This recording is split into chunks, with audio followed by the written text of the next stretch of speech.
Good morning. It's Monday, the 28th day of June 2022. It's time for you to get updated on what's happening here. This is KBC Channel 1 and the show on right now is Good Morning Kenya. My name is Victor Olo. Talk to us from whichever part of the country or even across our borders where you're watching us from and tell us what is the show like. Now, today being the 28th day, we are coming slowly to the end of this particular month with only 41 days to the polls. Countdown begins, and to the politicians, there's no time left. So are you, as the Kenyan voter, for you to make a choice at the ballot. With me, I have got two papers, Daily Nation and the Star newspaper, that I will be doing a review later on. But before then, let's get the show on the road, starting with Doreen. Doreen, good morning.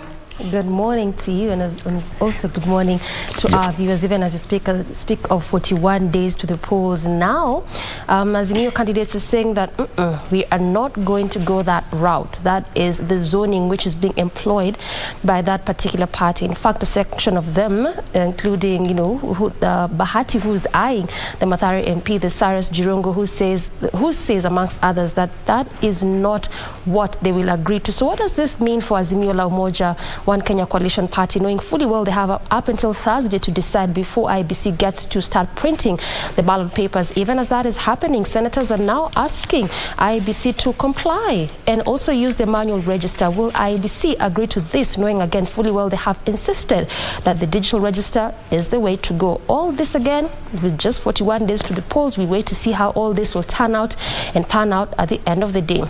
Much as that is happening on our interactive segment this morning on Matters Health Tuesday, we interrogate infertility, knowing that June is the Infertility Awareness Month. So what are the causes of this, particularly for both genders?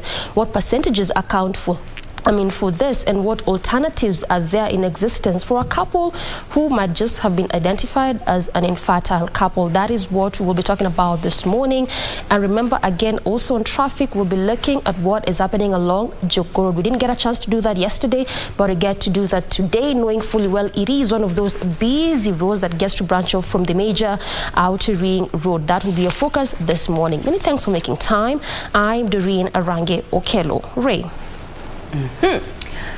Being the 28th of June 2022, 2 days to have the set deadline in as far as tax filing returns deadline is concerned as per KRA's timeline. So have you, as a taxpayer, filed your returns? If you haven't, well, we're down to 48 hours.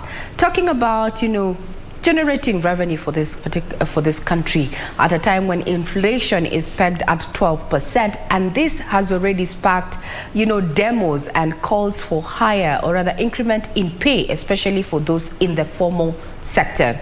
This issue of inflation cuts across, I think, the whole globe, trying to come around from the issues of the COVID-19 pandemic disruptions. But back at home, we're doing it at 12%. That is in as far as inflation is concerned. Now, in the United States of America, persons are struggling to pay rent as inflation hits an all-time high of 40%. You heard it right.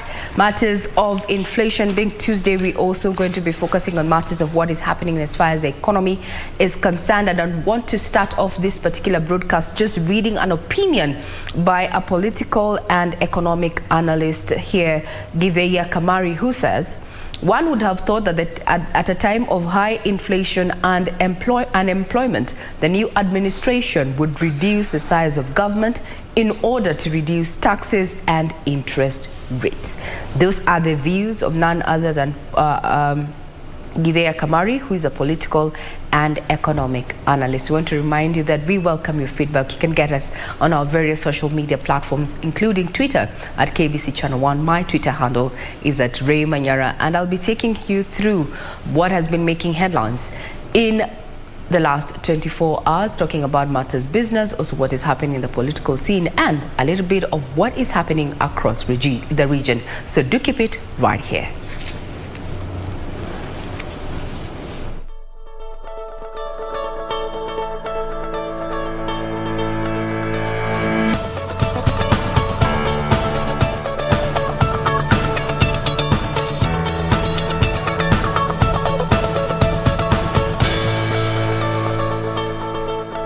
Good morning. If you're just tuning in, this is In the Headlines, and I'm Regina Manyara, and you're watching KBC Channel 1.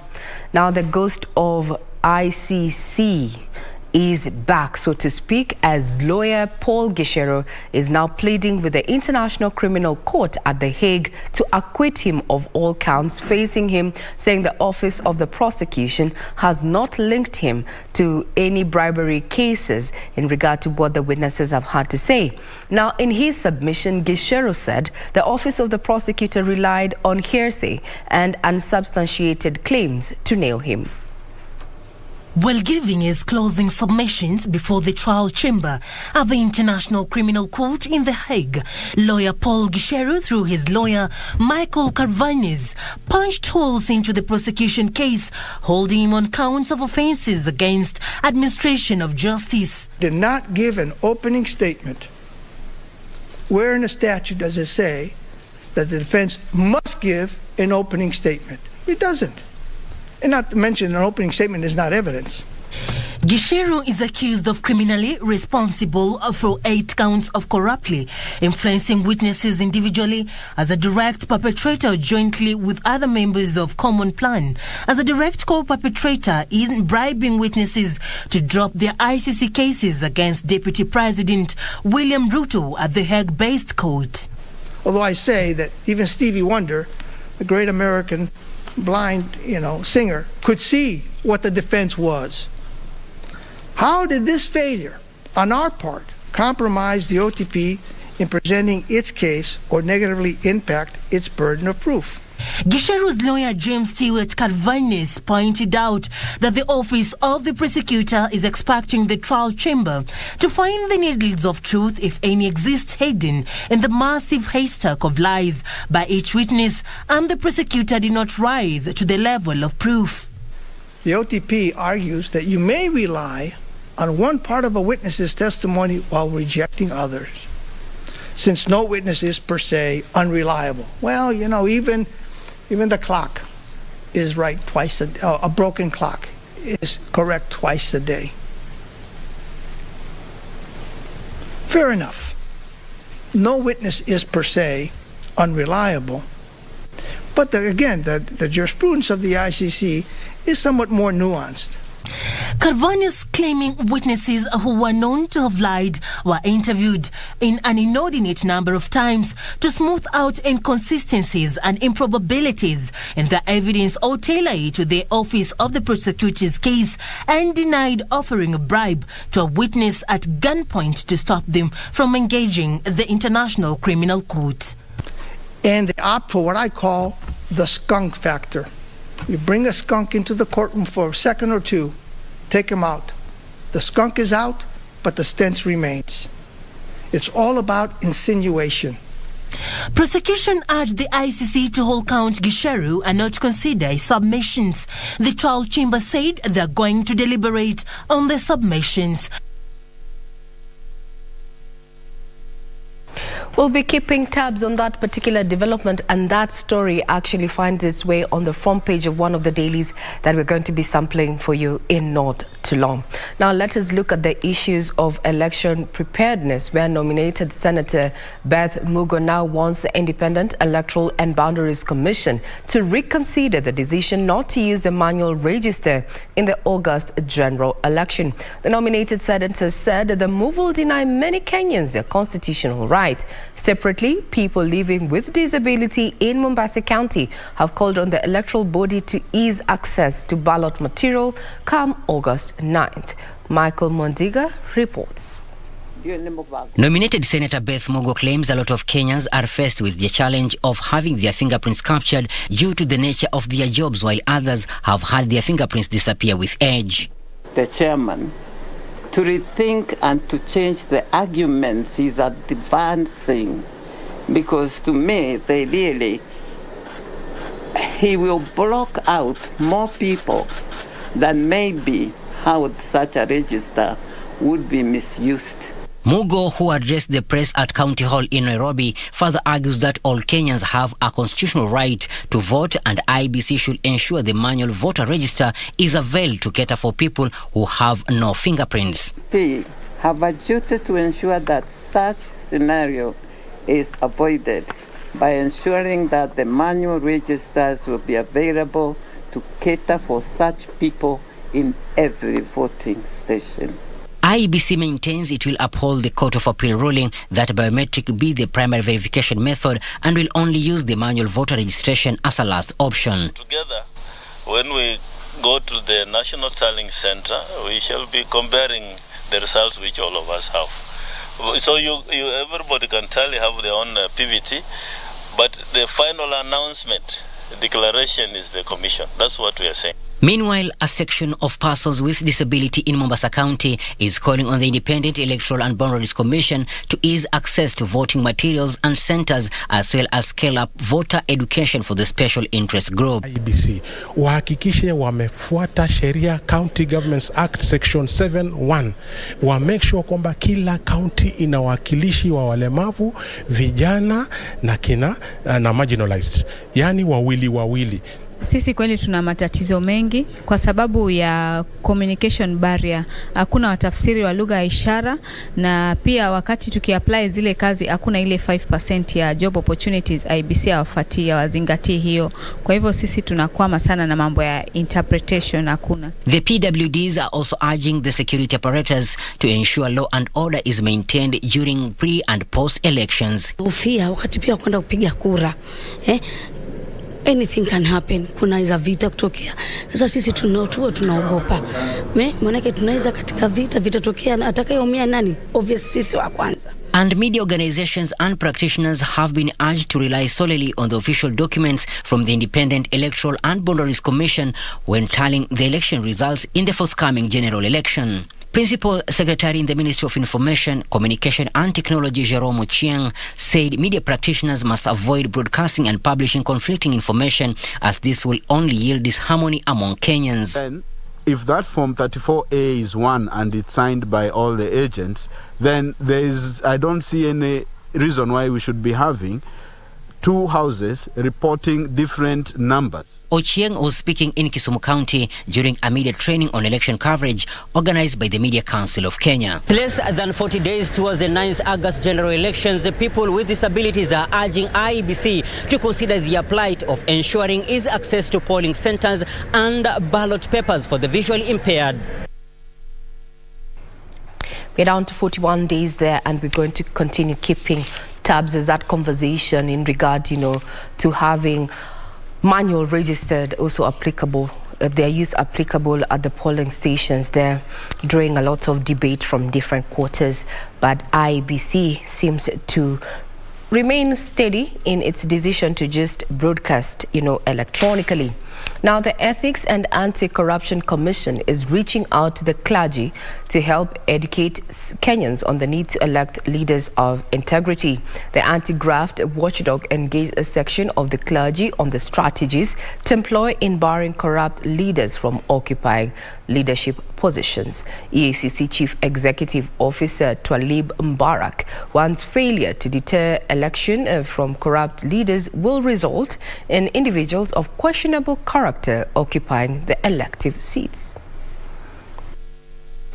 With 6 weeks to the general elections, the Ethics and Anti-Corruption Commission is relying on the electorate to vote for leaders of integrity in a bid to fight corruption.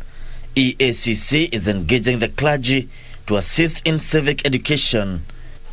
Let's go out and use the capacity that God has given us in that office of your religious organization. Let's do our part. Let the rest be left to God. They should illuminate the ears of our society and expose those responsible for moral decay in our country, because that will help to educate people on who is the right person to vote for.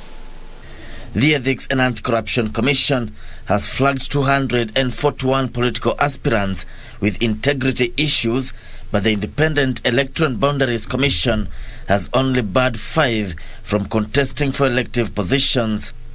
We should support IBC, we should support EACC, we should support the judiciary, and we should support the citizen, because the citizen, I think there's an element of ignorance that the citizens don't know that they are the most powerful people through the vote. Because the vote of a poor man and the vote of a tycoon, the weight is the same. The meeting between the anti-graft agency and the clergy comes in the wake of accusations against some churches for receiving corruption monies from politicians. Since we committed ourselves to this journey, there's no way out. We are ready to walk, and we are ready to fight this giant called corruption. Sometimes we are bashed as religious leaders. There was a time that everybody said we sanitize corruption monies, and I think we have given clarity to the citizenry that we never do that.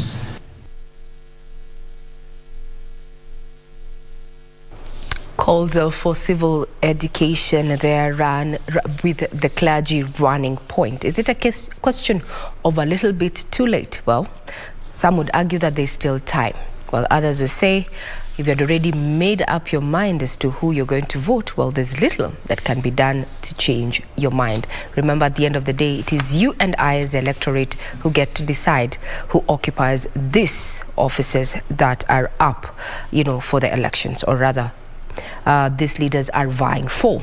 Now, talking about politics, Azimio la Umoja, One Kenya coalition presidential candidate Raila Odinga is calling on the residents of Garissa to vote for him, promising to improve the security situation in the region.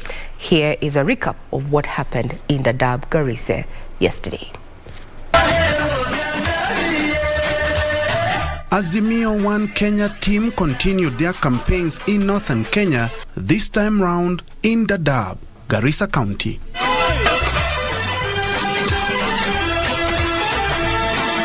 Raila leading the team that included his running mate Martha Karua, promising locals a catalogue of goodies including improving the region's security, which he said had been wanting. Tumesema ati mambo ya usalama tutaimarisha. Raila making it clear to locals that no extrajudicial killings will be carried out under his leadership. Hatutaki kuona kama mtu yoyote anashika Mkenya yoyote anakwenda anaua bila sababu. Mambo ya kuchukua vijana kuwatorosha na hawapatikani tena itaisha. Raila also promised to improve the road infrastructure in the region. Tuleta social protection program hapa. Jamii hawa watapata kila mwezi kutoka kwa serikali shilingi 6,000. His running mate Martha Karua promising a government that will protect the rights of all Kenyans, pledging equity distribution of the country's resources. Hatutacheka au kucheza na wafisadi. Ile pesa yenu inachukuliwa na watu wanajifanya matajiri, yote tutafunga hizo mifereji. Leaders who attended the rallies urging locals to vote for Raila, who has the interest of the region at heart. Kupigana na ufisadi inawezekana. Kupigana na umaskini inawezekana. Kupigana na ujinga inawezekana. Najua ndugu Raila na my sister mother tukisaidiana tutaweka mstari wa mbele hizi barabara na biashara na watu kujihisi wako Kenya. Usalama, maji, barabara, bei ya chakula, kufungua kwa mipaka itafanyika. Kama unataka unga iende chini, mafuta iende chini, lazima tuchukue Mheshimiwa Raila Amolo Odinga na Martha Karua wakomboe Kenya hii katika ukombozi la.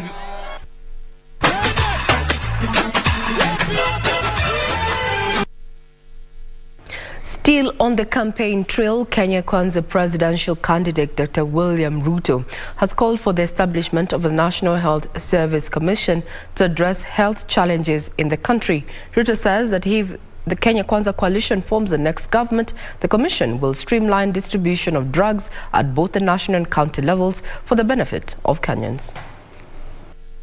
During a Kenya Kwanza Health Economic Forum at the Catholic University of Eastern Africa in Nairobi County, Ruto said the National Health Service Commission will be mandated to better handle challenges that have riddled the health sector.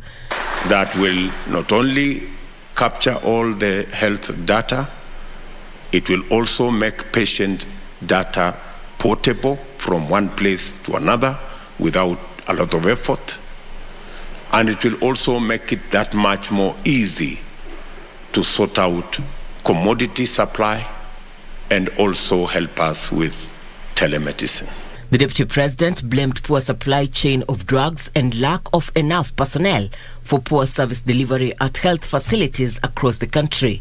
Almost 60% of patients, instead of going to a dispensary or a health center or a level 3 or 4 hospital, they actually choose to go to referrals because their experience is that there is no health professional at the dispensary. The DP also took issue with the structure of medical supplies, saying it is prone to plunder public funds. Some people must persuade us a facility that don't have drugs that are required at the right time, but they have drugs that stay in the stores until they expire. We are going to be a responsible government. The shouting matches we see between Panyako and his team and the government will be part of our history, so that we can be able to seamlessly work for Kenyans. Roots Party of Kenya presidential candidate George Lukhiri Wajakoya Monday took his campaigns to Kisumu County, urging residents to back his bid for the presidency to enable him turn around the economy.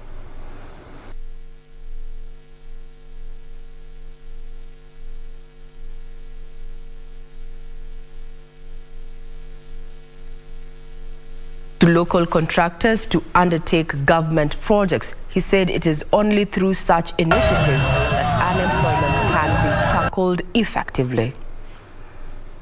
Watu watakuwa wakifanya kazi masiku ine kwa wiki, 24-hour econo, 8 hours a shift. Fuliza itakuwa hao ni wale tutaanza nao mwezi wa 8 nikisha kuchukua kama president. Bei ya nyoka, ile bei tukiuza hiyo nyoka is a $1 billion business in a year. Mimi nimeenda nikasoma ngambo nikaona vile poison inatengenezwa, hao ndio wanatengeneza badala kuja kufungua viwanda yetu. Nyoka ikiwa sawa tutafungua viwanda, tutengeneze poison, tuuzie nchi zote ulimwengu mzima. That is also one source of income in this country.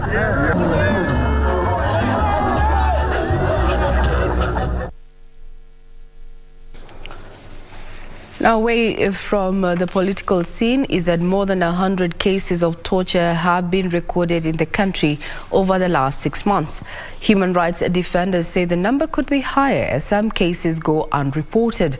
The independent medical legal team wants the government to show commitment that it is working on ending all forms of abuse, be it in the hands of state agencies or outlaws. Kenya has commemorated the International Day in support of victims of torture amid calls on the state to ensure the protection of all citizens against abuse and acts of violence. Over the last 6 months, more than 100 cases of torture have been reported to rights defenders. Out of this, 65 are torture, 36 extrajudicial executions and 7 enforced disappearances. Rights defenders say the government should address the mess and document all other cases which go unreported. Torture does not only affect the direct victim, torture affects others as well, including societies. If today we carried a perception survey in this country about the effect of extrajudicial executions and enforced disappearances that have happened in the last 10 years, you will be shocked by the level of trauma across all communities in this country. Coming out of fear that I might be the next one to disappear. Fear that I might be the next victim of torture. In a report, the Independent Medical Legal Unit says since 2020, the Independent Policing Oversight Authority has recorded 18,000 complaints against police, but only 95 are before court and just 8 convictions have arose from the cases. Rights defenders argue that justice for victims of torture remains elusive and there is a need to fix the criminal justice system to ease the suffering and provide closure for families affected by the vice. Maintain our collective efforts to prevent, ensure accountability and to redress torture as we approach this electoral period. Torture must not be used as a form of engagement in terms of investigations. Torture cannot be, in this century, a way of obtaining information from anyone because it goes against the very grains of our constitution that no one should subject any other person to any form of torture. The report on torture calls for the full implementation of the Prevention of Torture Act 2017 on the development of a monitoring and evaluation tool to assess the progress of the implementation. On that note, we take a quick breather. We'll be right back with more news. Do not go away.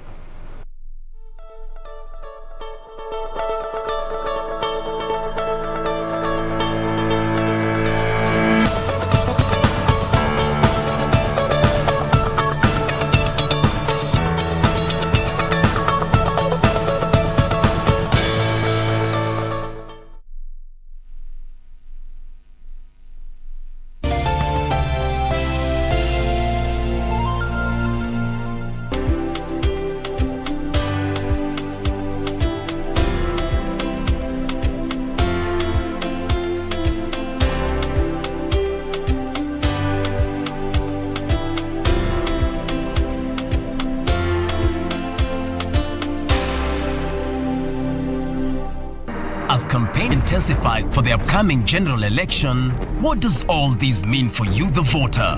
What do the candidates have to offer? How prepared are agencies charged with the election process? Join John Kuria and Safina Chieng on Kenya Decides. This and every Tuesday from 10 p.m. on KBC Channel 1 as we unpack elections 2022 with a panel of various stakeholders. Make informed electoral decisions. Calm down, beautiful. Hujapoteza uzuri wako wala heshima yako. Mbona hauko mwazi na mimi? Amesema nini? Hajasema chochote, ni yale maneno mimi niliyomtupia. Ndio nina hakika Keta atafikiria mambo yake kichwani na atafanya kitu ambacho sio kizuri. Wewe na bad story kwisha. Wewe utasikiaje mtu aje nyumbani kwako tuna kumchukua Hana? Don't you even think about that.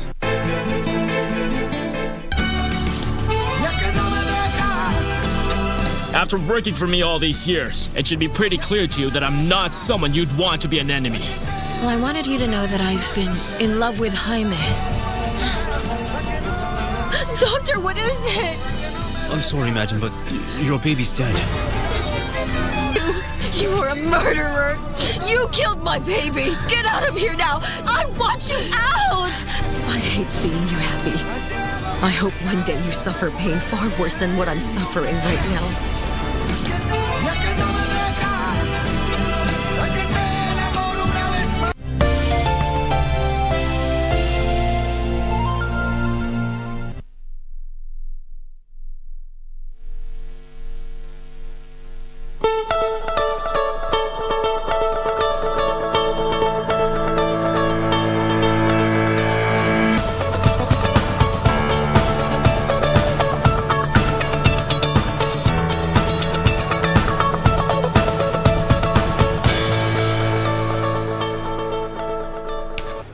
Good morning. This is In the Headlines on KBC Channel 1 and I'm Regina Manyara. Now we cross over to the business world where the Kenya Revenue Authority is backing the rollout of the tax invoice management system this August to boost VAT collections by 10%. KRA Tax Manager Hakamba Wangwe says VAT registered taxpayers have until the end of next month to embrace electronic tax registers which also will improve tax compliance and minimize cases of tax avoidance.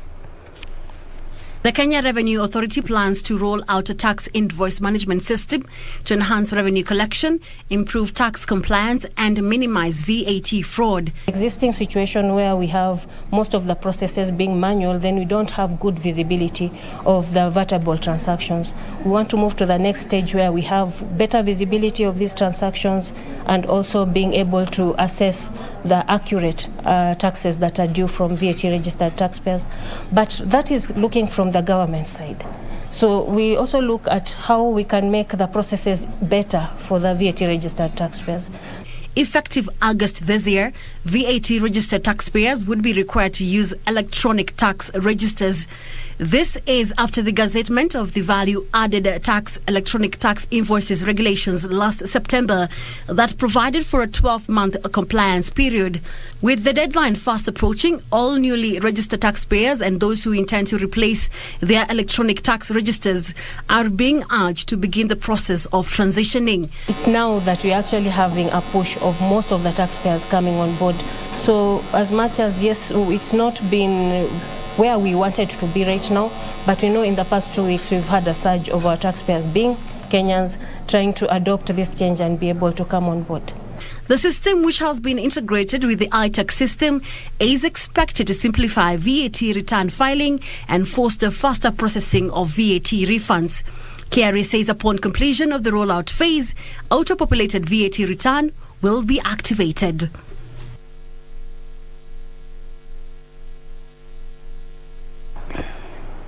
Now, still keeping up with matters business, insurance value chain players from across Africa are meeting in Nairobi to deliberate on tailoring products around agriculture amid the growing challenge of climate change. Insurers from the continent are banking on innovative products tailored around agriculture to increase insurance uptake, socio-economic growth, and boost food security.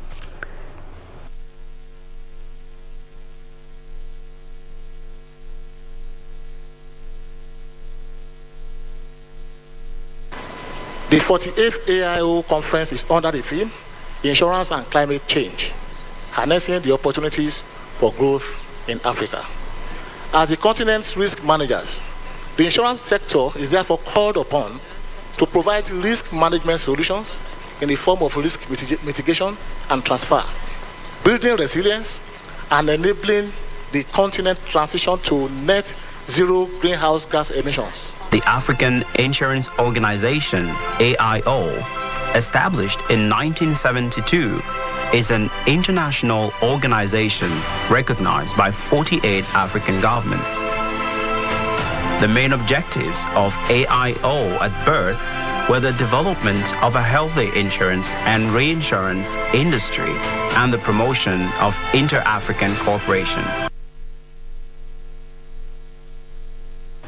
Now, just a quick update is that Kenyan businesses that are online, as well as increasingly ubiquitous payment portals, are more susceptible to cyber threats. You can get further details on our website, that is www.kbc.co.ke, to just understand what are the highest forms of, cyber threats, where malware is the most common then as far as enterprises are concerned. Also on matters business, being Tuesday, is that the Kenyan shilling has continued to depreciate against major global currencies, trading at an all-time high of 117 shillings and 57 cents against the US dollar. That's the greenback. Now we cross over to matters sports, where the 3x3 women's national wheelchair basketball team will be out to prove that they are a force to reckon with when they make their first appearance in the Commonwealth Games due in Buckingham from the 28th of July to the 8th of August. Now, Andrew Kihimba charges are currently training at the Moi International Sports Center, Kasarani. 3x3 wheelchair basketball is a variation of wheelchair basketball which will be contested for the first time in Commonwealth Games, together with 3x3 basketball, with the tournament taking place between the 29th of July and the 2nd of August. Tunatarajia gold. Kwa ukweli tunatarajia gold. Na hata tusipopata gold, tunaona tuko katika medal bracket. Sababu bidii ile ambayo tumefanya katika hii uwanja ni hali ya juu. Mimi kama mchezaji wa guard namba 5 nacheza mchezo yangu nikiletea wenzangu then tuna score. The Kenya women's wheelchair team, which includes Caroline Wanjira, Eunice Otieno, Stella Tioi, Rael Al-Akoth, have been intensifying their training at Kasarani under the head coach Andrew Kihumba. 3-on-3 basketball is played by 3 people on the half court, not the full basketball pitch. They play using wheelchairs, and it's played within some points. Kenya booked its place after getting allocation from the Commonwealth Games Federation, but had also gone through the qualifiers in South Africa, where they finished second. This year's Commonwealth Games will be beamed live from KBC Channel 1. KBC continues to be indeed your true sports partner. So we're not done with matters sports, where Rayton Okwiri, who is the former African Boxing Union super middleweight champion, will face Emami Kalombo of the DRC in an International Boxing Federation IBF super middleweight title fight scheduled for June 30th in Joburg, South Africa. Now, Okwiri is accompanied by former professional boxer and coach David Kilu. Okwiri has been training at the Pal Pal Gymnasium Pumwani, Nairobi, under the guidance of Olympian Benson Gisharo. Kalombo has won 15 fights in all the knockouts and lost only once, while Okwiri is unbeaten in 8 fights with 6 knockouts and 1 draw. All the best there for Rayton Okwiri in that bout in Joburg, South Africa on the 30th of this month. That is just 48 hours away. That puts a cap on matters in the headlines. Remember, all these details and so much more are available on our website. That is www.kbc.co.ke. We take a quick breather. When we're back, we're going to be sampling the dailies, so do not go away.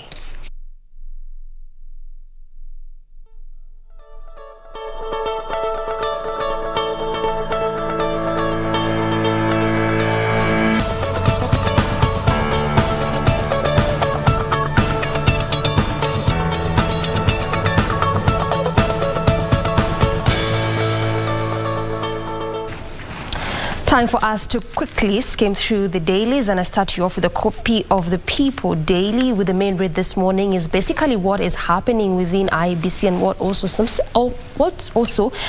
section of leaders is saying in respect to IBC trying to use the complementary mechanism or the complementary method, perhaps it being the manual register. Right now, as it turns out, the nominated Senator Beth Mugo is now urging the IBC to do so. We also had that particular story on our GMK news brief, but IBC still insists that the digital form of identification will be their primary method. And also, just to read through what IBC has said in respect to that, the electoral body now maintains that identification will be through the digital process, and this they say it has aligned itself to the Supreme Court ruling on 2017 presidential election results. Remember that the courts had said that the use of the manual register, like we kept saying over and over, is that this could open to misuse or even manipulation, and this is why the IBC has clearly maintained that digital form of registration is what they will be going for, and if that fails, then the alphanumeric form is what they just might resort to. So manual register is still not quite there yet in terms of the forms they might use for identification. But again, remember that this case is still within the courts as it was filed by the civil society group. So we wait to see how all this will pan out. Might they just oblige and choose to also use manual register as a form of identification? We wait to see how all this will turn out.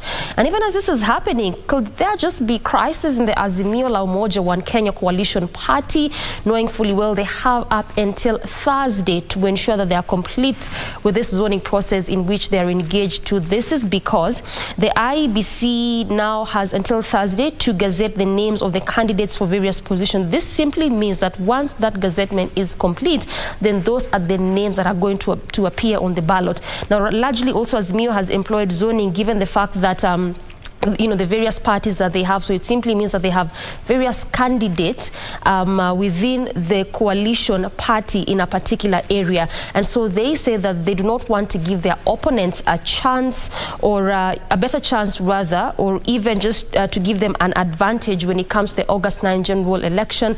And this is why they are largely employing the zoning, and also they are using the opinion polls. But then this has not really sat well with the section of these candidates, knowing fully well, again, they have already been given the nomination certificate. So as it stands, they're good to go when it comes to going all the way to the ballot. Also, some of them saying that they have also invested in campaigns, invested in the materials, campaign materials. So we wait to see how all this will turn out, with 41 days to the polls and Azimio having up until Thursday to decide who at the end of the day will carry the party's flag for various positions come August 9th. So also, inside Ruto's healthcare plan for all, this is as he unveiled the health charter yesterday. And just largely to quote what he says is that if elected as president, he will scrap KEMSA and give counties a free hand to purchase drugs. He says that much as this could be a radical move or a radical measure, he says that all these proposals are aimed at revolutionizing the health sector. So this is not in a bad move or in a bad way, as he says, but just all for the good of the health sector. He says that public health care is among the critical sectors that suffers trickle-down effects, yet it needs a bottom-up economic approach. This is even as he unveiled the education charter as well as the women's charter just a few weeks back. And again, all this as we await to see how the Kenya Kwanza coalition, what rather will be in the manifesto of this particular coalition, as this is set to be unveiled on Thursday at the Kasarani Gymnasium. So far, it's only the Azimio la Umoja One Kenya party which has unveiled its manifesto. We also wait to see what will be in store for the other two various presidential candidates, that is Wahiga Mwaure as well as Wajakoya, even as they are also slated to unveil their manifesto.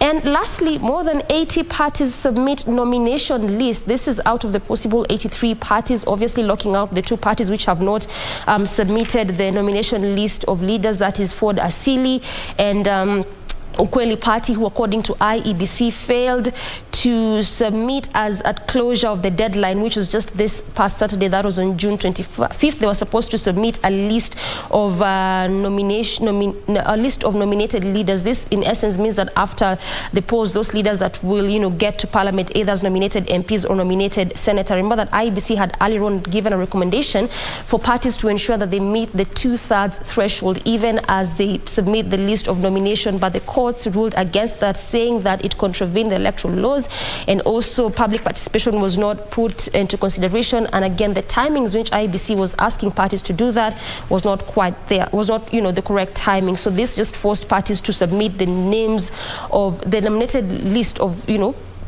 people that they felt would just the best, rather, so to speak, within the various parties. But we also wait to see if perhaps, the two parties will be given a chance to submit also a list of the nominated leaders. That is how the front page of the PD looks like this Tuesday morning. Victor. Yeah, I have got two newspapers here. I have the Star and the Daily Nation, but let me start with the Daily Nation. First of all, on the front page, a wash paradise. That's what's on the front page. A wash paradise. Money, power, and sleaze. The allure of quick riches, fame, and fortune is making Kenya one huge crime scene where hoodlums with the right connections launder billions from illegal enterprises such as trade in narcotics, gun running, and fake gold. Inside, how runaway organized crime is chipping away on Kenya's democratic credentials as it funds a new crop of delinquent leaders to run for top offices. Now, this is in line with what CS Fred Matiang'i said a while back, where he said that if we are not careful as a nation, that the next crop of legislators will be made of quote-unquote wash leaders and fraudsters. You can take a look on that story. On the campaign trail, as Raila promises law change to speed up corruption cases, Ruto outlines health sector initiatives in soft manifesto launch. That happened yesterday at the Catholic University. EACC raids homes of Kenya power bosses in graft probe. Now, top managers are under investigation for alleged grant corruption, ranging from procurement irregularities to insider trading. Now, the net loss in shillings Kenya Power posted in the financial year ended June 2020, its first in 17 years, is 2.98 billion shillings. And it's estimated that 10,000 estimated number of employees at Kenya Power is the current workforce at that particular parastatal. So you can imagine 2.98 billion shillings is not something to wish away. Tom Cohen was forced to marry Sarah Wairimu, his sister claims. Now, he married Sarah under Kikuyu customary law to evade deportation to the Netherlands. That is according to Sarah slain Dutch tycoon Tom Cohen, sister, who said that her brother was forced to marry under the Kikuyu customary rights to avoid being deported to the Netherlands. That is when the testimony was happening yesterday at the High Court. Now, Cohen's sister Gabrielle Hannah Van Strasten said that actually told Justice Murungi that her brother's marriage to Wairimu was forced. She was testifying in a case challenging the validity of a will that was prepared by lawyer Chege Kirundi. The case is still on. And according to the papers, it said that Cohen's family have so far spent 22.5 million shillings in pursuit for justice for their deceased brother. Okay. Bahati, Muringi, casualties of Azimio weak candidates deal. Musician protest decision as Raila Party settles on incumbent Anthony Oluoch to face off with UDA flag bearer.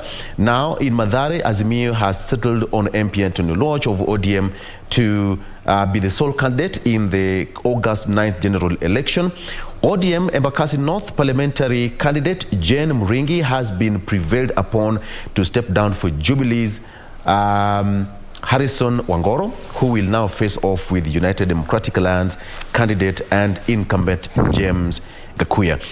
This is just but the beginning of that stride that actually the delegates meeting of ODM and Jubilee held yesterday to streamline the outfits candidates so that they can avoid any loss of votes. Ruto will ensure made in Kenya medicine. KEMSA cartels are making it impossible for local manufacturers to access the Kenyan market. That is according to the DP.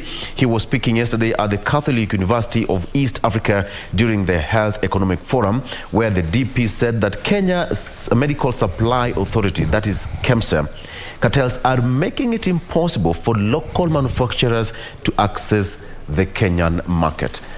So far, we all know what happened in the past under the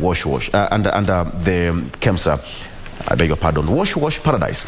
It's a complete full page on how that kind of business is thriving and in the country, and it's alleged that the culprits are still roaming freely.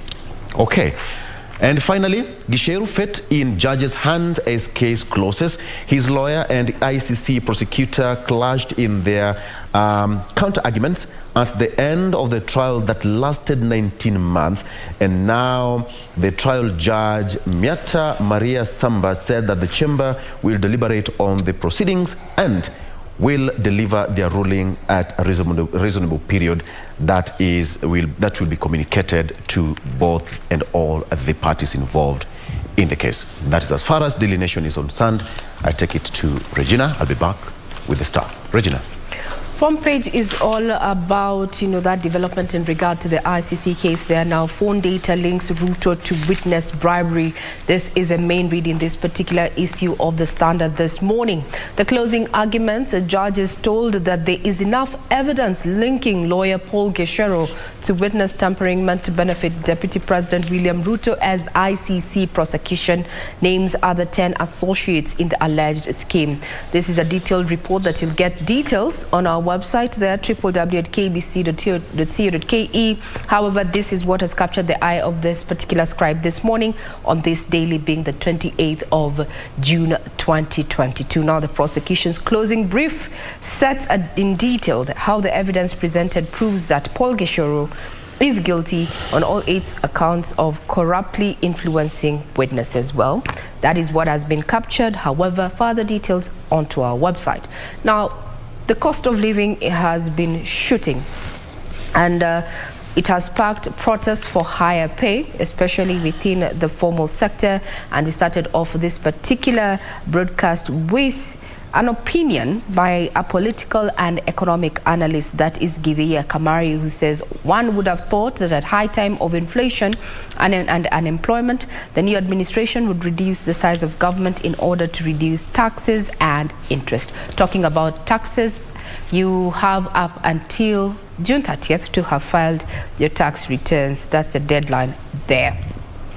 So also matters of politics. Deputy President, I will stop KEMSA monopoly and split NHIF. This is his promises on the campaign trail as captured yesterday at a time when Azimio la Umoja One Kenya was in Garissa there, and the flag bearer Raila Odinga there promising residents of Garissa to tackle the issue of insecurity if elected to office. At the same time, we had presidential aspirant there, Wajakoya, down in Kisumu there, and he made some utterances in regard to, promising that Rastafari community as well as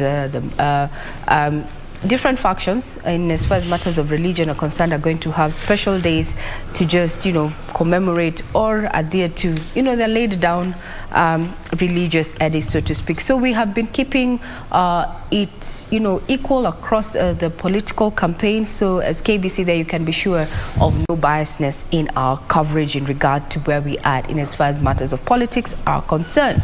Now, matters of national importance, and this came to the fore with following the demise of Raila Odinga's son, that is Fidel Odinga. Now, a determination has been made that Fidel Odinga's widow Luam Getachew has obtained control and ownership of 3 of his 4 properties, with their son getting the 4th and loads of cash. Interested in finding out the details? Well, it is captured by this particular daily. Now, government had embarked on ensuring that we have a skills transfer program targeting nurses, and over 20,000 positions is what the Ministry of Health had spoken of. And that controversial report indicated that those who had taken that particular exam or a prerequisite training entry process, non-qualified because they could not eloquently speak English. Either speak English or have it in written form. Now, it has been confirmed that only 13 people have qualified to join the Britain's NHS in a program agreed on by the 2 governments, despite having earlier given that there were slots, 20,000 slots for the Kenyans there.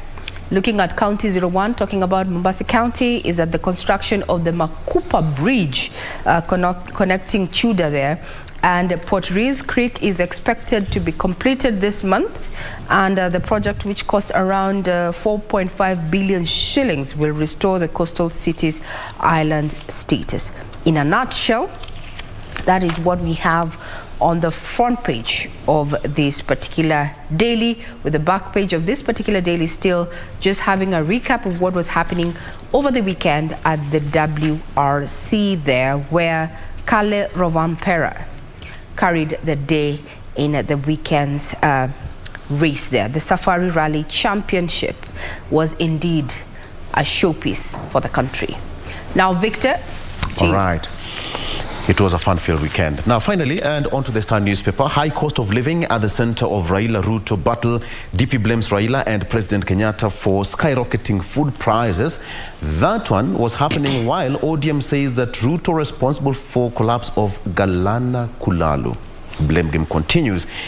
Now, still on the front page there, Tob Cohen underwent vasectomy. According to the case, the court, city tycoon underwent vasectomy at the age of 27, according to the slain sister, Gabriel, who told the court that Tom Cohen moved to Kenya in 1987. He was married to a Dutch wife and they didn't want to have children. While being led in her testimony by lawyer Dunstan Umari, Gabriel said that Cohen moved to Kenya to work for Philips, which later closed shop. You can take a look at that story in details because it's completely fleshed out there for you. Kiwi pays 2.5 billion shillings frozen over alleged money laundering. Not so different from what else of the front page of the Daily Nation. Assets Agency believes that payment platform involved in credit and debit card fraud. That is a story there that you need to read. High cost of living at the center of Raila Ruto battle. Now, yesterday we did a bit of some arithmetic here, Regina. And high cost of living, there's a comparison between the prices in January and where we are in June. For example, maize flour, 2 kg in January was 126, right now 210 on average. 500 ml of packet of milk in January was 50 shillings, right now it's retailing at 60 bob. Wheat flour, 2 kg in January was 144. Right now we are doing at 200 bob. Toilet paper in January was 35 bob, right now it's 50 shillings. And finally, petrol per litre in January was 129.72 cents and right now retailing at 159 shillings. I don't know, as we finish this, Regina, economically speaking, will this thing come down? Looking at the economics of scale.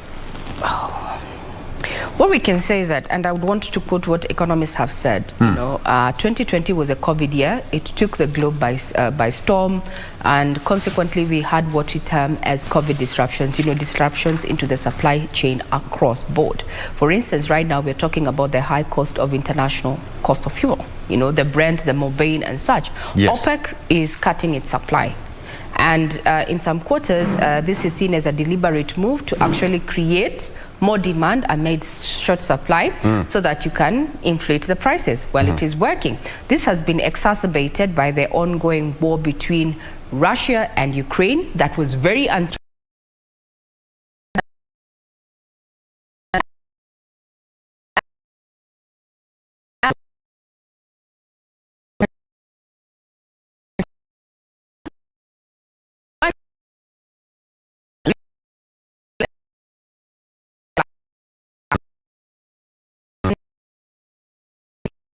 of political turmoil.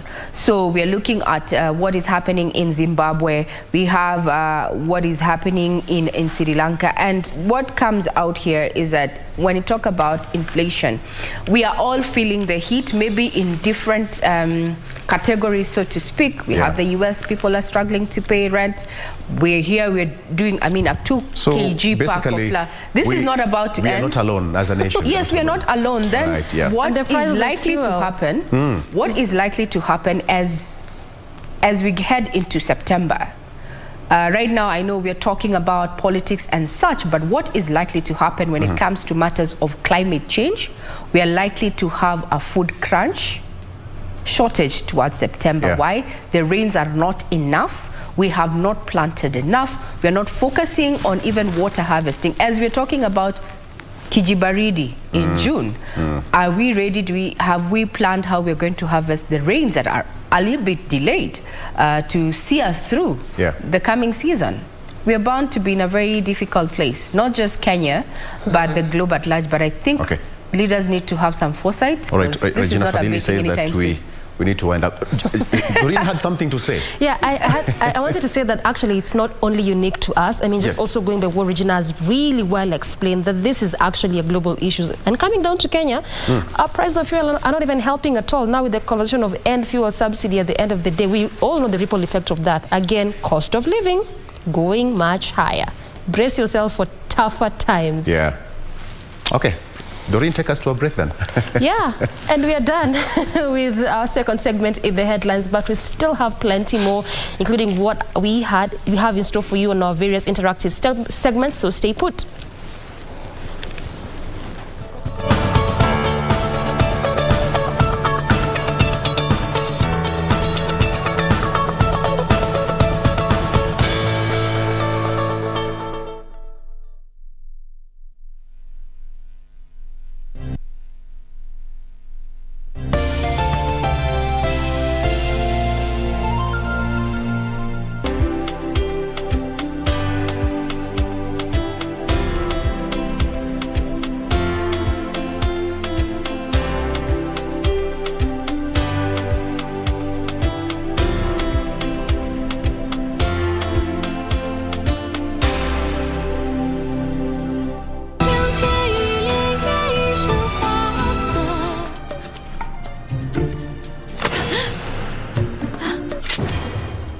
Damn it. What's wrong? She was prepared to die. To die? We can't talk right here. Just follow. Oh. Betsy! How can you leave us? How can you leave us again and again like this? Top sports attractions on KBC Channel 1. In July, Kenya Morans face off against the DRC, Egypt and Senegal in the FIBA Basketball World Cup African qualifiers in Alexandria, Egypt from 1st to 3rd of July 2022. Also in July, Kenya plays South Africa in Rugby League test matches in Nairobi with a return fixture set for October. Still in July, watch the World Athletic Championships from 15th to 24th July live from Oregon, USA as Kenyan athletes seek glory. Followed by the 22nd Commonwealth Games from 28th July to 8th August live from Birmingham, England. In August, join our coverage of the World Athletics Under-20 Championships from the 1st to 6th of August 2022 from Cali, Colombia. Then, in November, catch the World Half Marathon Championships on 13th November from Yangzhou, China.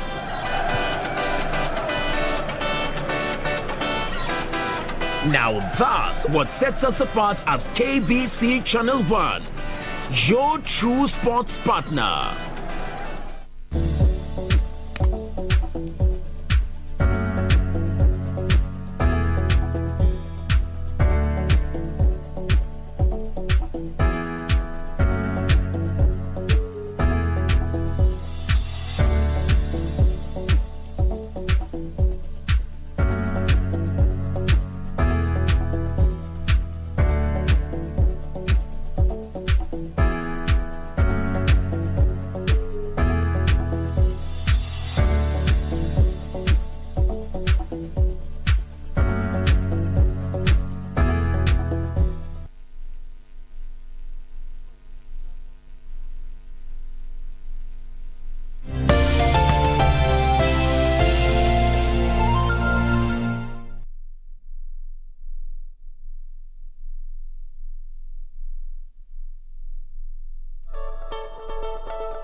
This is Mrima Wandege Rescue Center, tucked in a remote village in Ganze sub-county of Kilifi County. Here we meet 83-year-old Charo Kagohu. The father of 14 has been forced to spend his sunset days confined in this rescue center. Kagohu narrates how he ran away from his home in Palakumi village in Bamba area of Ganze constituency in 2017 after he was accused of being a witch and allegedly being involved in the death of his grandson. Pale nyumbani mimi na mjukuu wangu alikuwa yuko kule Nairobi kule Thika High School. Akashikwa na homa ya ghafla, labda homa kama si kidogo tu akaaga dunia. Hiyo sababu sijaambiwa kinaganaga, lakini mimi nafikiria hivyo. Lakini mimi sijanunua hata mti wowote uchawi. Saa hiyo mimi nimeambiwa ni mchawi. Siku ile mwili utaingia nyumbani kutoka mochari, hapo ndio nilipata fununu kwamba mimi niko katika hali ya hatari. It has been 5 years since Kagohu sought refuge here. The solitude, he says, has left him depressed, sick, and uncertain about his fate. Niko salama, lakini mimi sivyo nitaka. Wataka vipi? Nataka nyumbani. Usijali. Thank you. His plight is similar to that of Kahindi Mramba from Kibarani, Dera village. The 88-year-old was forced out of his home in 2013, courtesy of a family land dispute that left him with the unfortunate tag of being labelled a witch.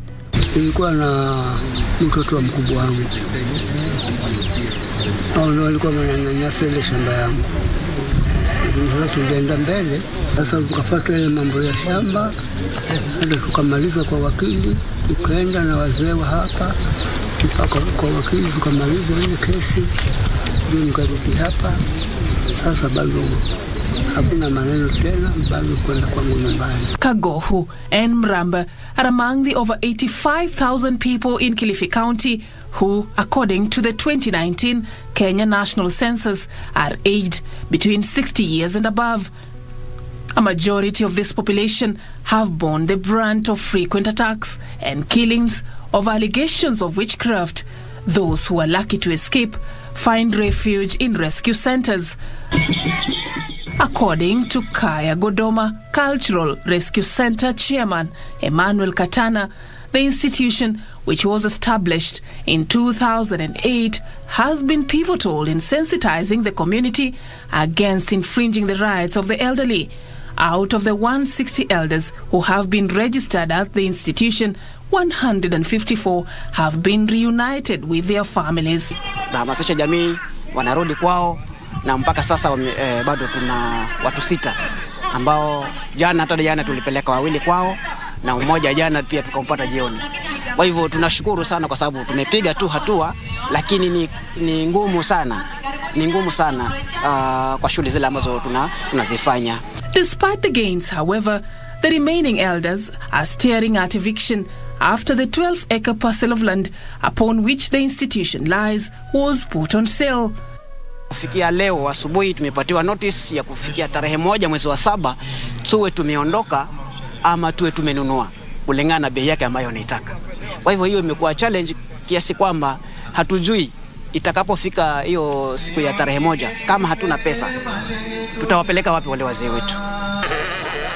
According to Judo Togo, the country coordinator for Helpage International, plans to collaborate with the government to build model homes for the elderly are underway. Pale Central Kirinyaga tuliweza kusupport serikali kujenga boma la kuhifadhi wale wazee ambao wanajihisi wako hatarini. Hiyo tunaiita model home, na kuna mipango kwamba hata Kilifi kutakuwa na model homes rescue ya wazee, Kisii vile vile, na sehemu zote zile ambazo unyanyasaji na dhuluma kwa wazee imekita mizizi. The idea is not to have people take their own in the home. But the idea is for those people who are maybe sexually abused, who are physically abused, before they can be rehabilitated, they can be healed, can they stay there comfortably, and then they are repatriated back to their homes. Kilifi is leading in Kenya in cases of violence and killing of the elderly persons, followed by Kisii and Kirinyaga counties.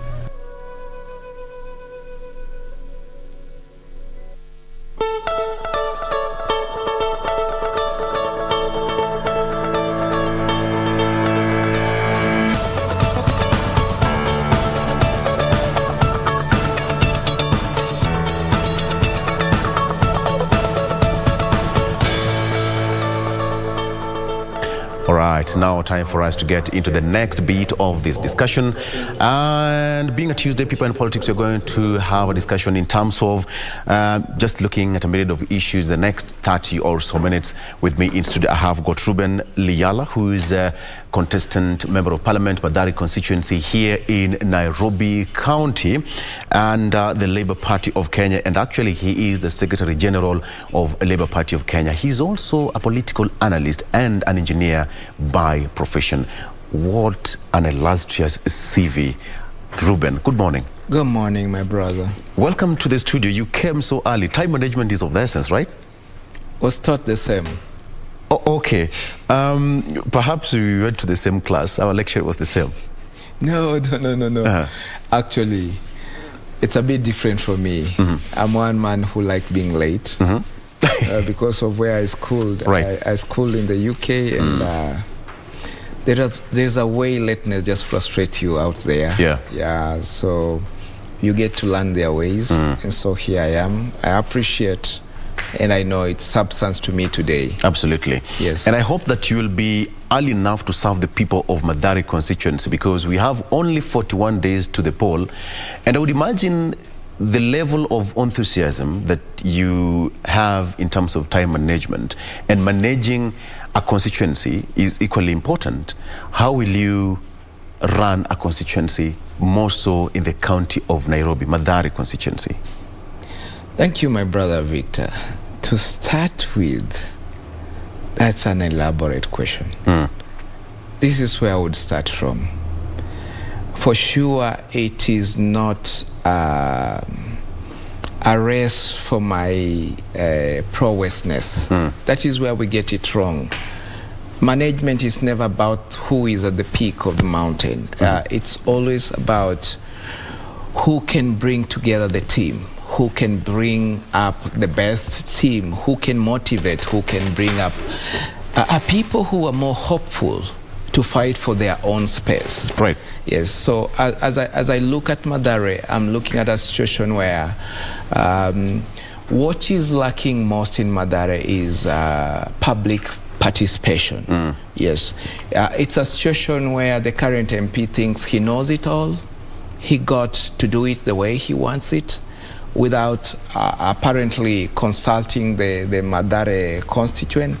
And at the end of it, the result is not what the Mathare people would embrace as their own. To use the words of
geographical demography. Right. But there are those that we can control within our ranks. For example, there is this time that I know the biggest factor for campaign was infrastructure. And I would see, God rest his soul in peace, our former president, Mwai Kibaki, campaign and say, I'm going to do all that I'm bringing on the table is infrastructure, infrastructure, and infrastructure. And his biggest opponent is my current presidential candidate, Raila Amolo Odinga, his right honorable. And also he would stand in the podium and he still do the same, say, infrastructure, infrastructure, infrastructure. And at that particular point, our biggest issue was, how can Mama Boga transport his mboga to the market? Yes. Yeah. And how can we open up our market? Now, His Honorable the President toiled as an individual, self and single-handed, without even a deputy. He did it for us.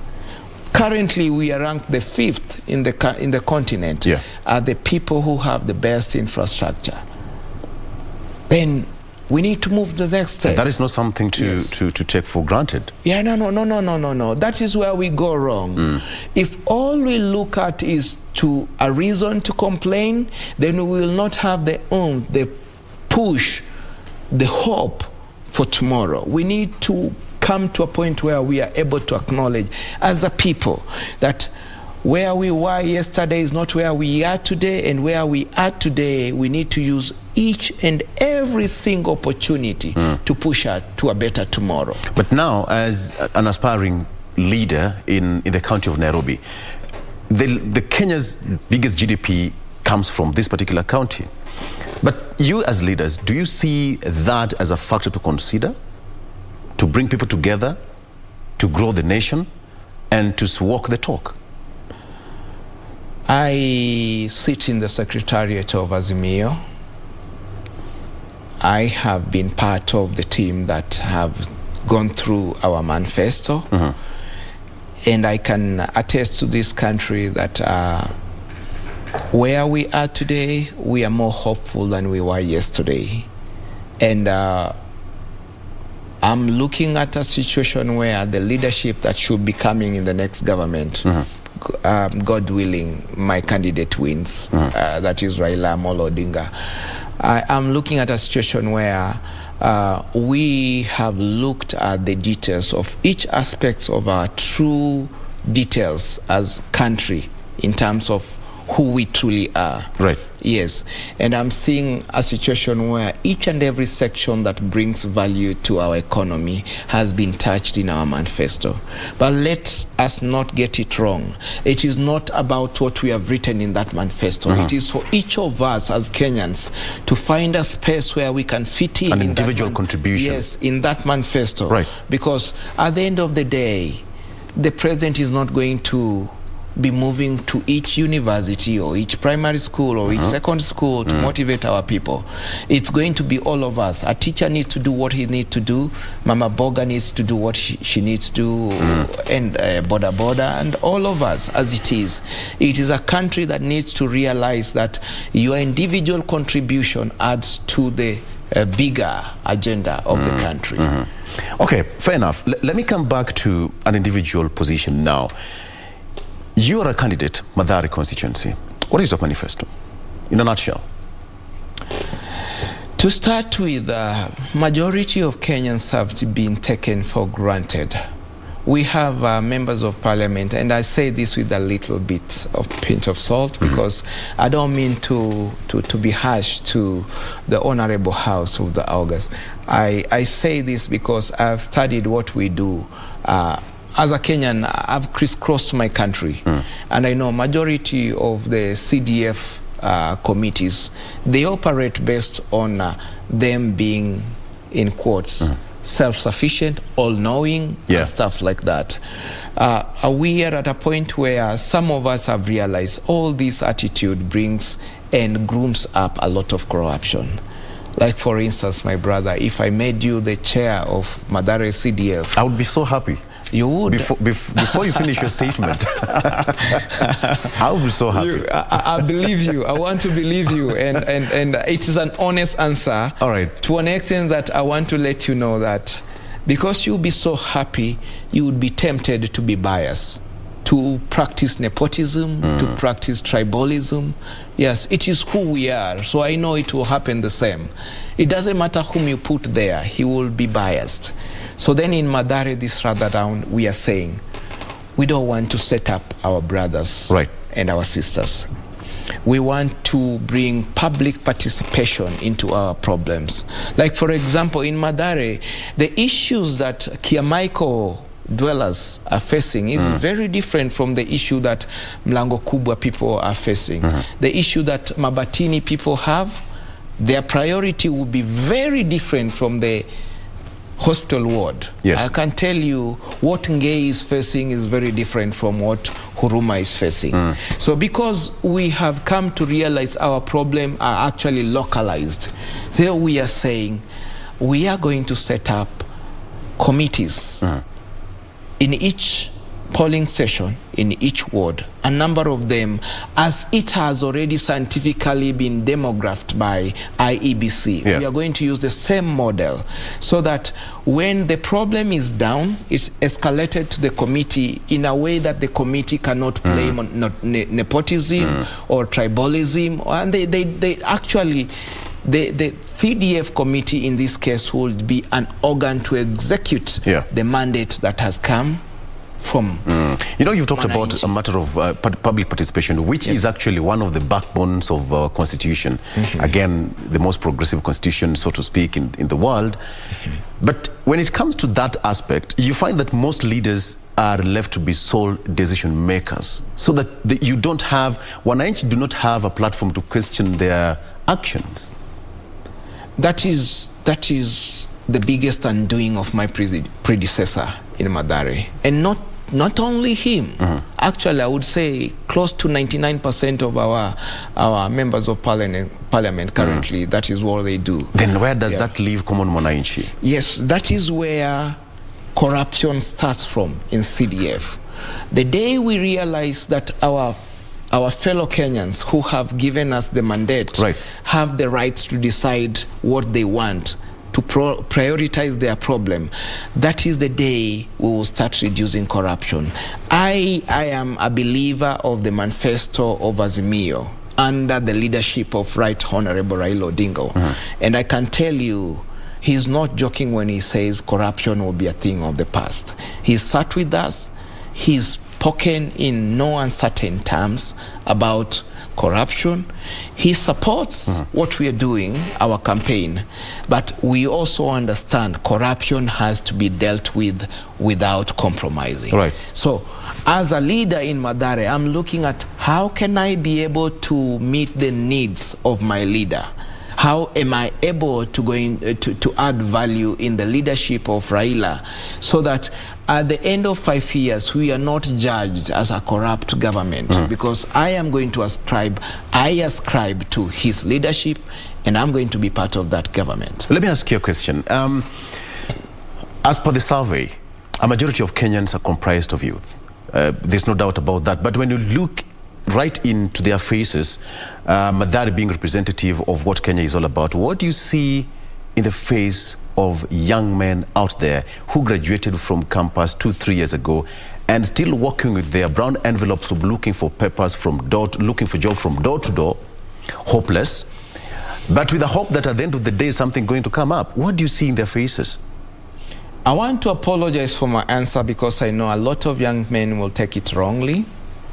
But I believe in this because I'm old enough to say what I'm about to say. Go ahead.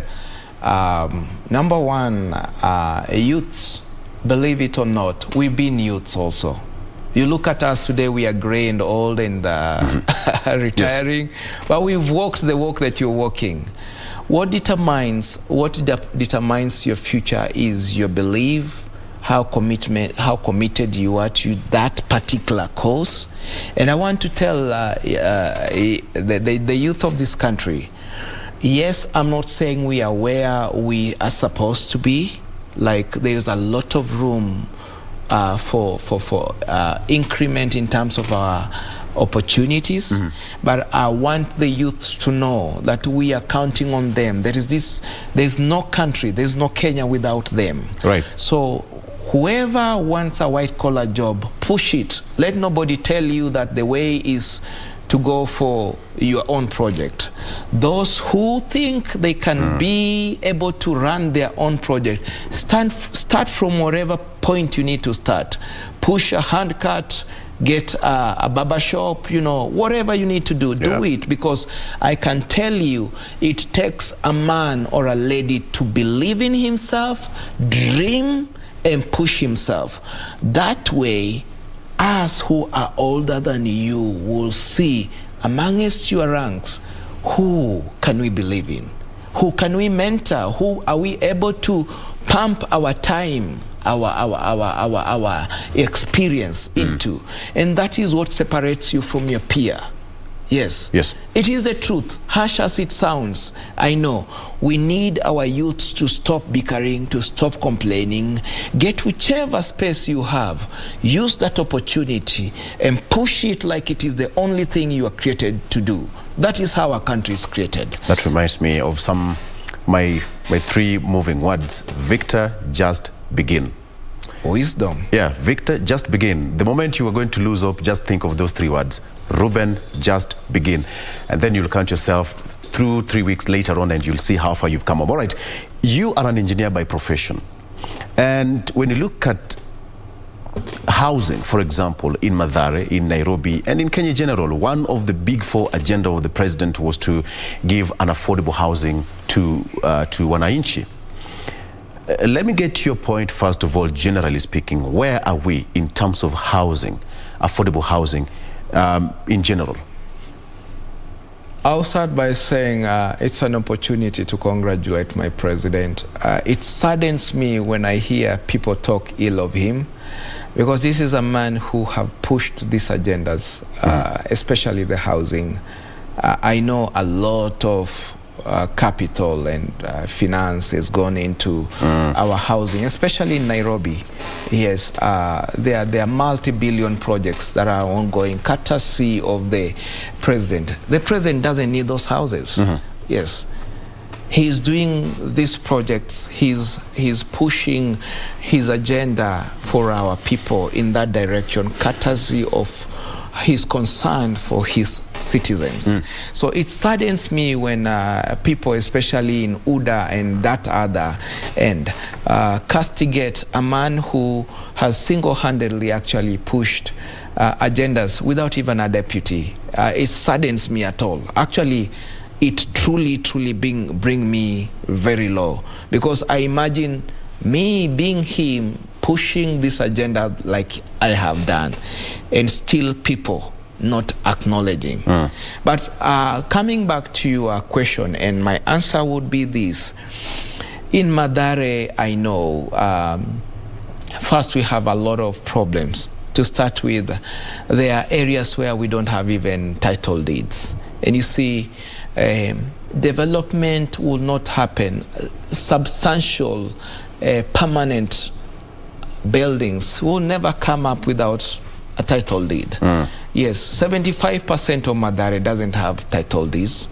So if we are supposed to sort our issues at Mathares, the first thing we would need to do is to actually accept that we need to start working on our title deeds. Yes, with the title deeds, then value will be added to that land in a way that we can actually count on it, leverage on it, and cause it to propel us and catapult us to greater heights. But generally speaking, is it achievable, the affordable housing, nationally? It's very achievable, but I know the dynamics are different based on where you want to achieve that particular objective.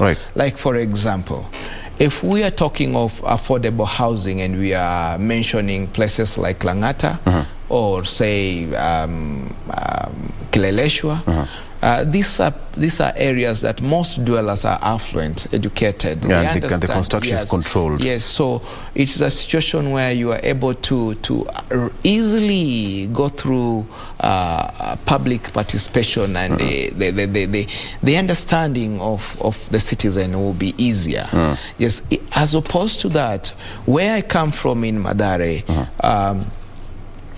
it's a bit different. Yes, you will have a big, nice proposal, but people will just put it down because, for one, they want to imagine, oh, he's doing this because he wants to issue a contract and then he will get a kickback. Yeah. Yes. But I know with enough civil education, our people will understand. If Mathare, we come together, work together for solution that is best on the ground, then we can achieve everything that we need to achieve for the sake of the interest of our citizens in Mathare. I'm told we are almost coming to an end, but let me ask you this question. A day after you're sworn in office, how will you translate your engineering prowess to your legislative role as a member of parliament? To be honest, I want to be a bit rude to a profession that I really believe is worth it. It's the oldest among us, the profession. Exactly, right. The legal fraternity. Kenyans, if you would hear me, please don't vote in a lawyer. I am grateful that Raila is an engineer like me. You see, we look how we are trained. We are trained to look at the problems and find solutions. Lawyers are trained probably to look at how can we get to create a problem and then provide a solution. Yes. So, as an engineer, I would say this. Yeah, there are lots of issues in Mathare. We are facing water problems. We are facing issues of abolition blocks down there, sewage lines, water lines, electricity, you see, housing, insecurity, and all this. And I can tell you, what is screaming out of our problems in Mathare is insecurity. Because this particular factor affects even the risks when a business is being, an appraisal is being done for a business in Mathare. Right. The appraisal will feature differently from a business that is based, say, in Lavington.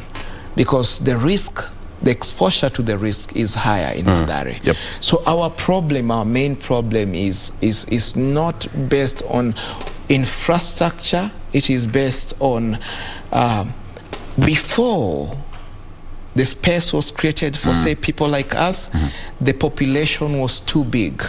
Actually, I would challenge anybody. There is no place in Kenya that the population density is equal to Mathare. It's a small place. Right. But the number of us is so big to an extent that you will almost say that 90% of those who are released from jail are my brothers and sisters in Mathare. Okay. So we need to start from this point where our brothers need to be accepted, those who are from the jails, and we need to create an opportunity that they are embraced and able to work. You see, the system of Kenya today, even if you're a graduate, but your fingerprints are already picked by the agencies, you can't get a All job. right. I'm told they're running out of time, but you said that you love time management. I want to put this to test. That camera. 20 seconds if you can talk to the people of Mathare. In 20 seconds, we are running out of time. Ruben, we'll do this again. Okay. Right. Let me say this. My bros and my sis, hii Kenya ni yetu, Mathare ni yetu. Hakuna mtu anakam kutusort, ni sisi tujisort.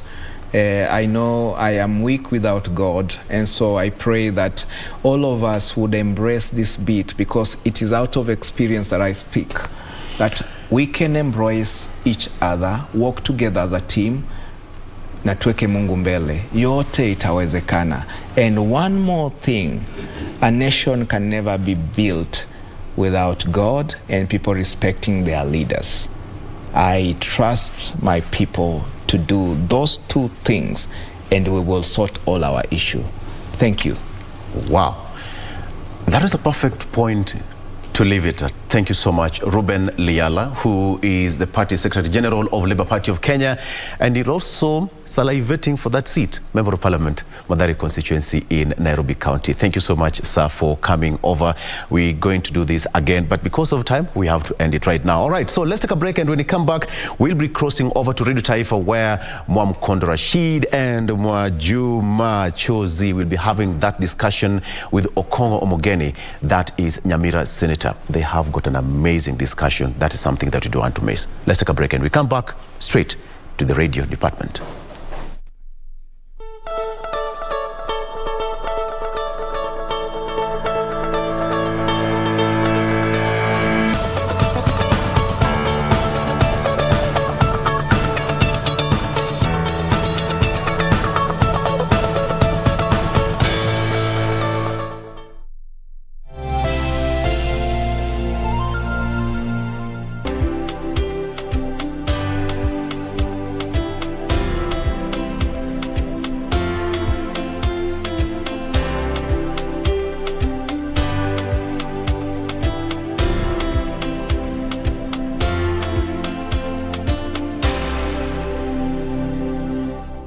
As campaign intensified for the upcoming general election, what does all this mean for you, the voter? What do the candidates have to offer? How prepared are agencies charged with the election process? Join John Kuria and Safina Chieng on Kenya Decides. This and every Tuesday from 10 p.m. on KBC Channel 1 as we unpack elections 2022 with a panel of various stakeholders. Make informed electoral decisions. Calm down, beautiful. Hujapoteza uzuri wako wala heshima yako. Mbona hauko mwazi na mimi? Amesema nini? Hajasema chochote, ni yale maneno mimi niliyomtupia. Ndio nina hakika Keta atafikiria mambo yake kichwani na atafanya kitu ambacho sio kizuri. Wewe na bad story kwisha. Wewe utasikiaje mtu aje nyumbani kwako tuna kumchukua Hana? Don't you even think about that.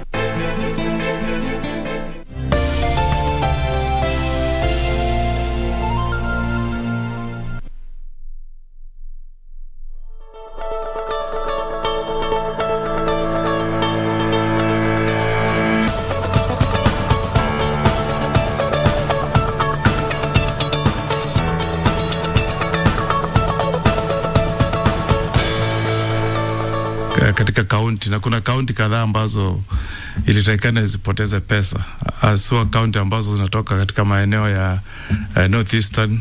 Hata kaunti yangu ya Nyamira ilikuwa ipoteze shilingi 600 milioni, lakini sisi kama maseneta kwa kauli moja weza kusema kwamba hatutakubali kaunti yoyote iweze kupoteza pesa tunapokuwa tunafanya ile ugawaji wa rasilimali.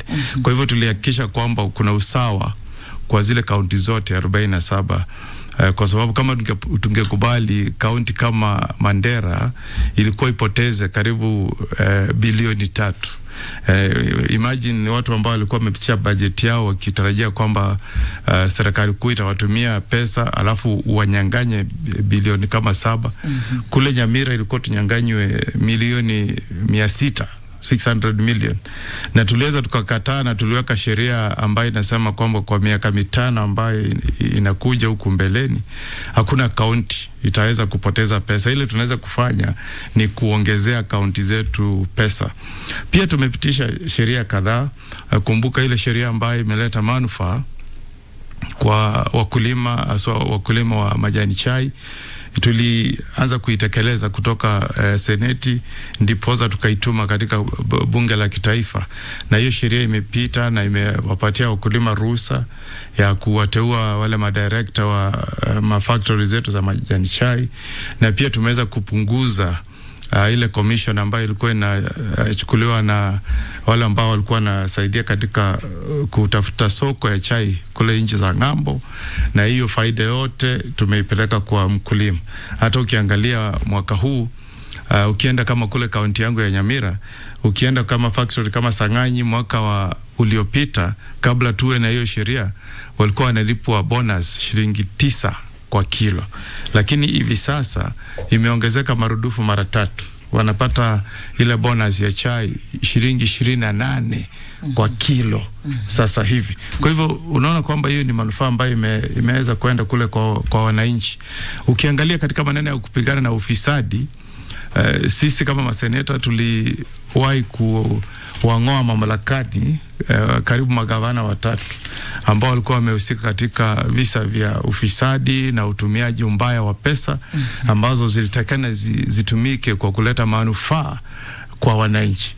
Kama ule seneta wa Nairobi, Mheshimiwa Governor Mike Sonko, tulimung'oa mamlakani kule seneti.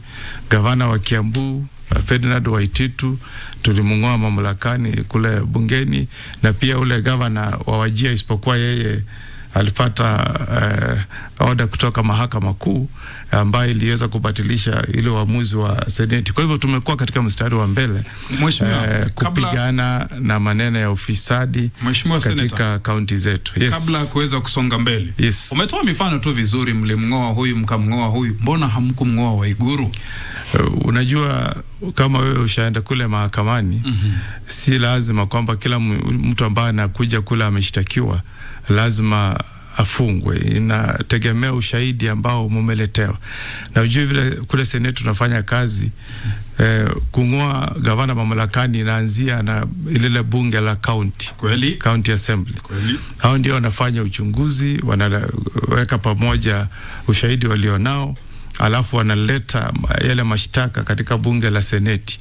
Basi ikiwa wakilishi bunge wa county wasipofanya kazi mzuri, wawe na ushahidi mzuri, waleta nakala mzuri, hiyo kesi ikifika kwetu haiwezi kupita. Kwa hivyo ile ya Waiguru tulichagua tume ya maseneta 9 ambao walifanya ukaguzi wa nakala ambazo zililetwa na county na bunge la county ya Kirinyaga, na wakatueleza kwamba hawakupata ushahidi wa kutosha. Ikabidi basi yeye asing'olewe mamlakani. Kwa hivyo si lazima, unajua pia ikiwa kwamba kila yule anayekuja paka ang'olewe mamlakani, itaonekana kama sisi pia hatufuatii katiba yetu ama sheria. Hata kuna gavana wa Taveta Samboja, yeye pia alifikishwa kwetu, lakini tuliangalia, tukachunguza, tukaona kwamba hakukuwa na sababu za kutosha za kumng'oa mamlakani. Yeye pia tuliwachilia akarudi akaendelea kazi.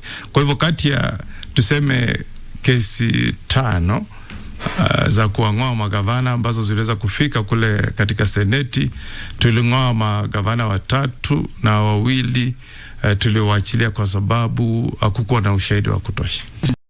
Labda nikurudishe nyuma kidogo. Tumekuwa tukishuhudia visa vya IEBC kusimamisha wale wawaniaji, baadhi ya wawaniaji kwa sababu ya degree, kukosa kusoma ama kuhitimu kile cheti cha degree. Kuna nyuma ukirudi kuhusu masomo, ni kwamba kuna time ambapo ulikuwa expelled kabisa kutoka shuleni. Labda umuhimu wa vyeti ni nini? Manake ulitoka hapo na ukasema kwamba lazima usome, na kama kuna kitu ambacho unajivunia zaidi ni wewe kuendeleza elimu. Labda maana ya vyeti ni nini haswa kisiasa? Kwanza unajua niko na watoto 2 wako shuleni hivi sasa, na ukisema kwamba nilikuwa expelled, na mimi nimewaambia nilikuwa mwanafunzi mtiifu sana kule shuleni, watashangaa. Huyo dadi amekuwa kidanganya sisi. Mimi nilisoma vizuri sana, sikuwahi kuwa expelled kutoka kule shuleni. Nilisoma, na unajua pia ni vizuri nieleze ndio kesho wasije wakasema mgeni hana shahada. Mimi nilisoma vizuri sana shule ya upili ya Kabianga kule Kericho. Nikatoka kule miaka ya 90, na kutoka hapo nilielekea katika chuo kikuu cha Nairobi. Na ikiwa unashaka kwamba niliwahi kusoma na kuhitimu, kati ya wale ambao tulikuwa pamoja kule shuleni ni pamoja na waziri wa kilimo Mheshimiwa Peter Munya. Tulikuwa viongozi wa wanafunzi pamoja kule chuo kikuu. Mheshimiwa Kabando wa Kabando tulikuwa naye, na tulikuwa viongozi pamoja kule chuo kikuu cha Nairobi. Mheshimiwa Moses Kuria, Mheshimiwa Mungatana. Kwa hivyo nafikiri nimetoa ushahidi wa kutosha bana kuhakikisha Wakenya kwamba kweli nilisoma na tulihitimu pamoja nao jamaa ambao nimekueleza. Na pia kutoka hapo niliendeleza masomo yangu, sikuachia hiyo degree ya kwanza, nikaenda nikapata ingine. Kwa hivyo kupata masomo ni muhimu sana, kwa sababu kuna kazi ambazo huwezi kupewa ufanye ikiwa hujahitimu uwe na shahada. Kwa mfano ukiangalia ile constitution ya Kenya ambayo tulipitisha mwaka 2010, ikiwa unataka kuwania kiti ya urais ama uwe naibu wa rais ama unataka kuwa gavana ama unataka kuwa naibu wa gavana, paka uwe umesoma na umehitimu na uko na shahada ya degree kutoka chuo kikuu. Kwa hivyo degree ina umuhimu na kazi nyingi. Sasa hivi ukitoka hapa na unataka kuwa hakimu katika mahakama yetu hapa Kenya, huwezi kuajiriwa paka uonyeshe kwamba kweli uko na shahada kutoka chuo kikuu, na pia kama ulienda ukapata diploma kutoka shule ya sheria, Kenya School of Law. Kwa hivyo shahada iko na umuhimu sana, kwa sababu ikiwa umekosa hiyo shahada utazuiliwa kuwania viti kadhaa kama ile kiti ya ugavana, ama huwezi kuwa na ndoto siku moja ya kuwa rais wa taifa. Kwa hivyo ni vizuri tuambie watoto wetu kwamba Kenya imebadilika. Kulikuwa na siku ambazo ilikuwa unakuwa rais na kuna mtu alikuwa na haja ya kutaka kujua kama uko na shahada ya degree au la. Kama rais wa zamani mheshimiwa marehemu hayati Rais Moi hakuwa na degree kutoka chuo kikuu chochote, lakini hizo zilikuwa nyakati zile. Sasa hivi kuna umuhimu mkubwa sana mtu kujitahidi kuwa na shahada ya degree. Ukumbuke hata sisi kule Seneti tulikuwa tumepitisha sheria kwamba kuanzia uchaguzi wa mwaka huu hakuna mtu angekubaliwa kutafuta kiti cha MCA, kiti cha mwakilishi bunge ama mwakilishi wa seneti bila kuwa na shahada ya degree. Lakini mahakama kuu ilibatilisha sheria hiyo kwa kusema kwamba hatukuhusisha umma, kwamba hatukufanya ile kwa kizungu wanaita public participation. Ndiposa hiyo sheria ikaondolewa katika sheria za vitabu vyetu. Lakini ukienda huku mbele huwezi jua, huenda kesho pia tena sheria hiyo itarudi na itakuwa ni lazima uwe na shahada ya degree ndio uweze kuwania kiti ya mwakilishi wa county, bunge la county ama bunge kuu ama seneti. Kwa hivyo tueleze watoto wetu kwamba ni vizuri usome, na siku hizi kuna university nyingi sana ambazo zinatoa nafasi kwa watu kwenda kusoma ile elimu ya ngumbaru. Hata kama ukuwahi kuenda chuo kikuu nyakati zile ulipokuwa umehitimu kutoka shule ya upili, sasa unapewa nafasi mukti ya kwenda kusoma katika elimu ya ngumbaru ili uweze kupata shahada ya degree. Kwa hivyo ni muhimu sana. Sasa kisiasa labda unaambia kwamba kuna ule uongozi ambao labda unaletwa we mwenyewe ni kiongozi, sio lazima makaratasi. Hivyo ndivyo ambavyo wengi ambao wale walisitishwa kutoendelea na kuwania viti ambavyo wanataka wanasema ya kwamba sisi jamani tunajua kuongoza. Tumekuwa katika mambo haya ya kisiasa miaka na mikaka. Sasa hivi ABC inatusitisha kuendelea. Labda ukiongelea ama ukisisitizia hapo unasemaje? Wajua sheria, tukisha pitisha sheria kama taifa tumekubali kwamba tumepitisha sheria, sharti sisi wote tuifuate hiyo sheria. Na IBC hawaamuki tu akasema kwamba wewe hatutakupitisha uende kuwania kiti. Ni wanafanya hivyo kulingana na sheria ambaye imepitishwa na sisi wa Kenya wenyewe. Ikiwa sheria inasema kwamba ukitaka kuwania kiti ya ugavana ama uwe naibu wa ugavana ama rais wa taifa, sharti uwe na shahada ya degree. IBC inabudi ila kuhakikisha kwamba unapopeleka makaratasi yako pale ile maombi ya kutaka kupitishwa, sharti uonyeshe kwamba kweli ulihitimu na uko na shahada ya degree.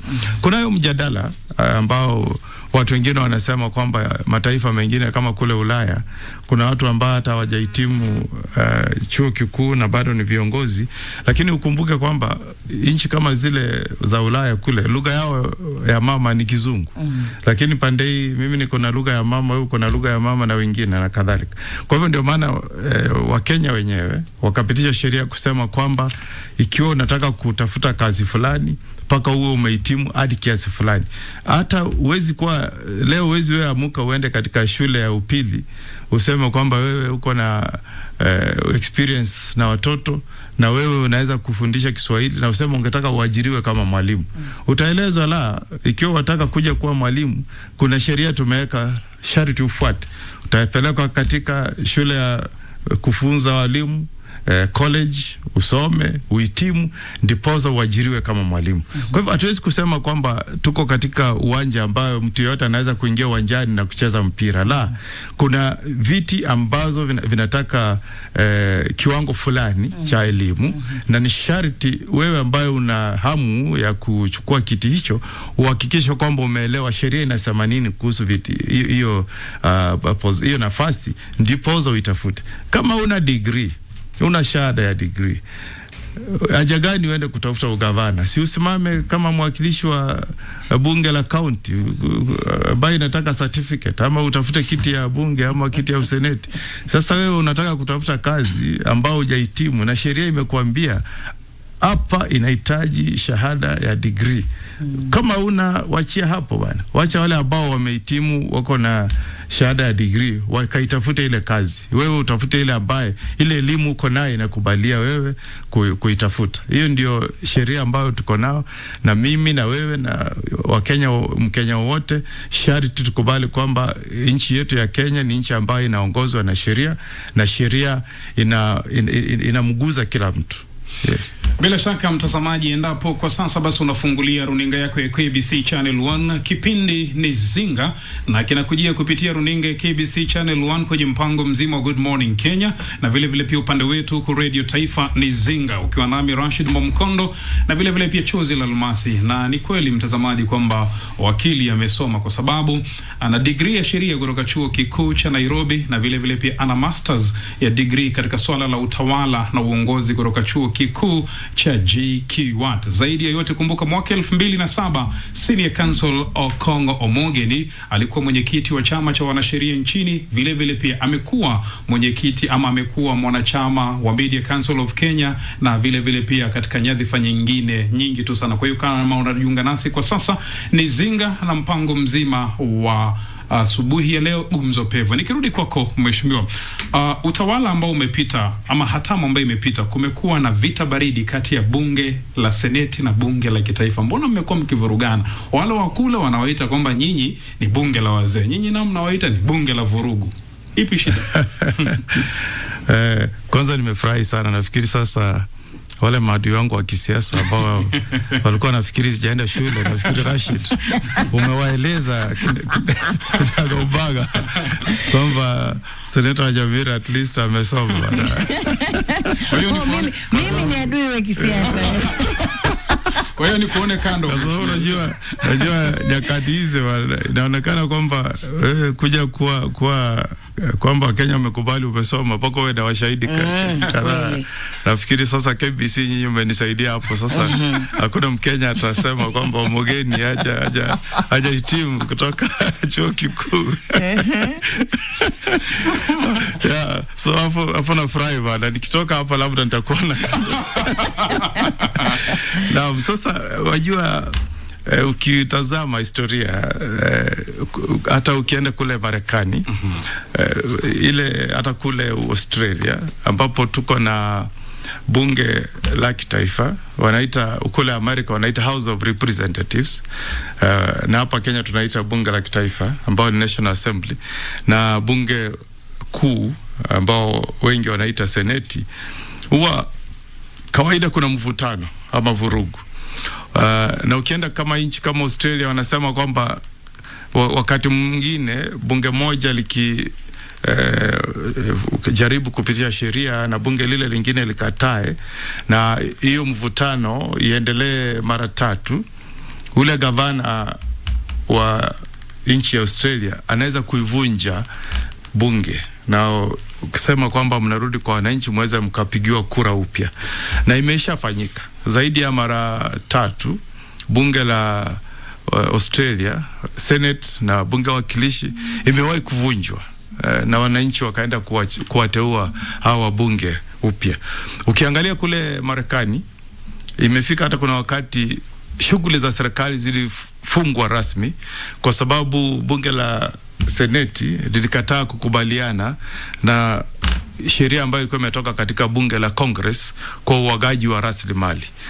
Wakaibatilisha na wale wa kule Congress pia wakakataa, ikawa sasa ni mvutano na hiyo sheria haiwezi kupitisha. Ikawa serikali imefungwa. Kuna wakati ambapo maseneta walikuwa wanasema kama kuna mkutano wa kusuluhisha mvutano wa sheria kati ya bunge la seneti na bunge la la seneti na bunge la wakilishi, House of Representatives, hawawezi wakavuka kutoka nyumba yao wakaenda ile nyumba ya House of Representatives. Kama ni lazima wale wa House of Representatives wavuke waje upande wa seneti. Kwa hivyo huu mvutano ni kawaida kama uko na bunge la seneti na bunge la wakilishi ufanyika. Hapa Kenya pia tumekuwa na huu mvutano, na sangine sio kwamba tunaleta vitina, lakini tunasema ukweli kwamba seneti tunajaribu kutekeleza wajibu wetu wa kutengeneza sheria kwa njia ambayo ina heshima kati ya sisi wakilishi wa wananchi, wale maseneta tumeteuliwa. Kwa mfano vile ulitazama ile sheria ya ubadilishi wa sheria ya vyama na ile sheria ya uchaguzi ambayo ilifanyika mapema mwaka huu, uliona zile vita zilifanyika katika bunge la wakilishi ama bunge la taifa. Kulikuwa na vita, watu walimwagiwa maji, wengine walipigwa makofi na kadhaa. Ilikuwa ni kama watu walisema kesho yake ikiwa unaenda katika bunge la kitaifa uende kama uko na helmet ndio uzuie yale mangumi.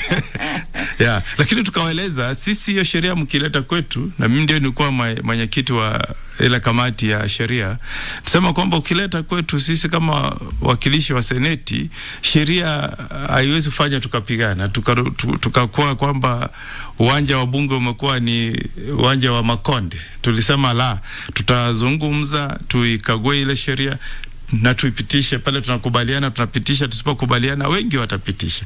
Na tulifanya hivyo. Kwa hivyo sio kwamba sisi tunasema, lakini wananchi wenyewe wanaona, wakitazama mijadala vile inafanyika katika bunge la kitaifa na bunge la seneti, unaona kwamba kule seneti huwa tunapitisha sheria zetu kwa njia ambayo ina heshima kati ya viongozi kule seneti. Lakini kule wakilishi wa bunge la taifa sangine wanarushiana makonde.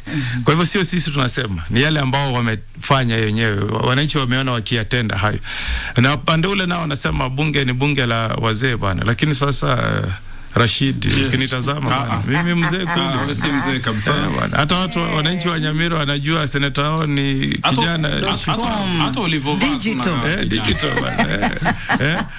Hata umesikia dada amesema vile nimevaa nakaa kijana shupavu. Kwa hivyo bunge sio bunge la wazee. Unajua kuna maseneta pale, ukiona seneta kama Mutula Kilonzo, ukimwona seneta Johnson Sakaja na wengi, kuna Enoch Wambua, kuna seneta Cheruyot kutoka Kericho, kuna seneta Wanandi Cheragei, watu shupavu kabisa. Nao pia wanaelesha mijadala yao kwa njia ambaye inakuwa na mvutio kutoka kwa Wakenya. Kwa hivyo nafikiri hiyo ni porojo tu kutaka kusema kwamba seneti ni bunge la wazee, si kweli.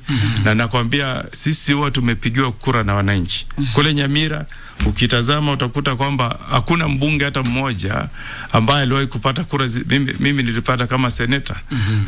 Labda ule alipata kura mingi ni 20 na kitu, na mimi niliingia na kura zaidi ya 70 na kitu.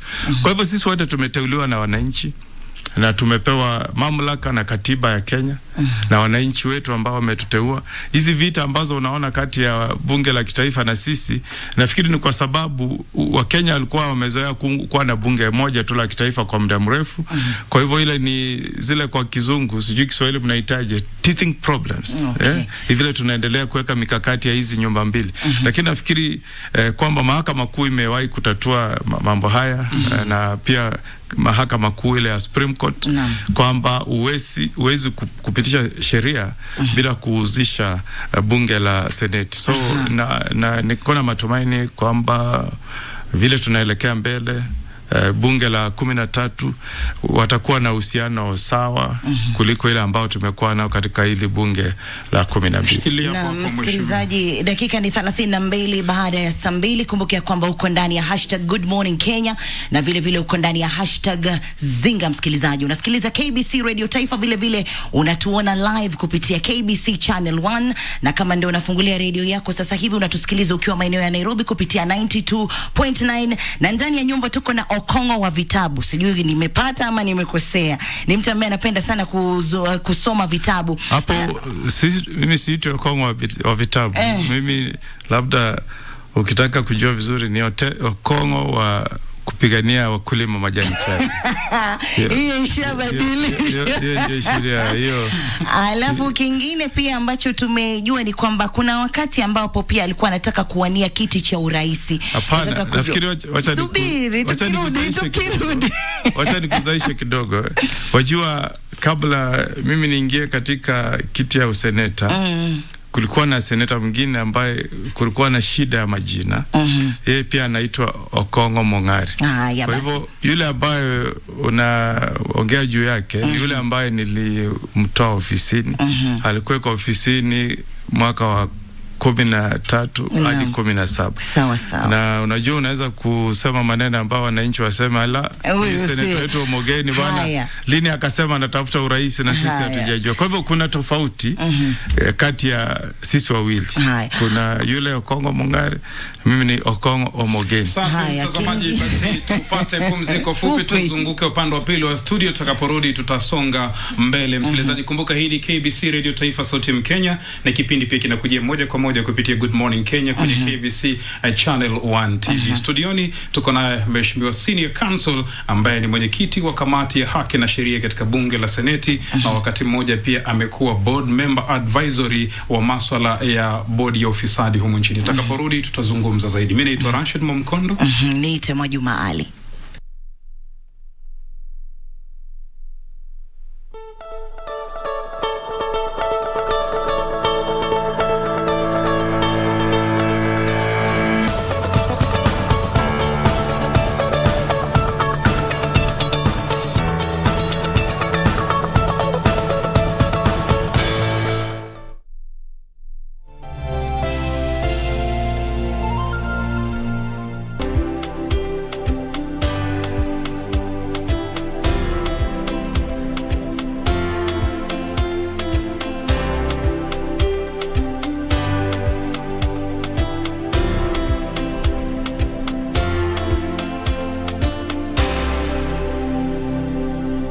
Top sports attractions on KBC Channel 1. In July, Kenya Morans face off against the DRC, Egypt and Senegal in the FIBA Basketball World Cup African qualifiers in Alexandria, Egypt from 1st to 3rd of July 2022. Also in July, Kenya plays South Africa in Rugby League test matches in Nairobi with the return fixtures set for October. Still in July, watch the World Athletic Championships from 15th to 24th July live from Oregon, USA as Kenyan athletes seek glory. Followed by the 22nd Commonwealth Games from 28th July to 8th August live from Birmingham, England. In August, join our coverage of the World Athletics Under-20 Championships from the 1st to 6th of August 2022 from Cali, Colombia. Then in November, catch the World Half Marathon Championships on 13th November from Yangzhou, China.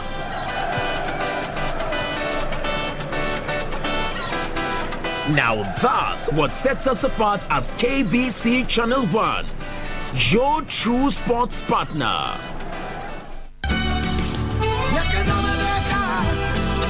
After working for me all these years, it should be pretty clear to you that I'm not someone you'd want to be an enemy. Well, I wanted you to know that I've been in love with Jaime. Doctor, what is it? I'm sorry, Madam, but your baby's dead. You are a murderer. You killed my baby. Get out of here now. I want you out.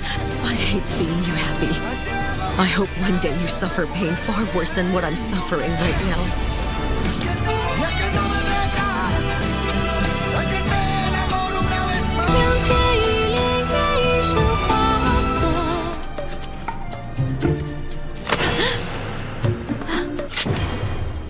Damn it. What's wrong? She was prepared to die. To die? We can't talk right here. Just follow. Oh. Betsy! How can you leave us? How can you leave us again and again like this? 都是假象。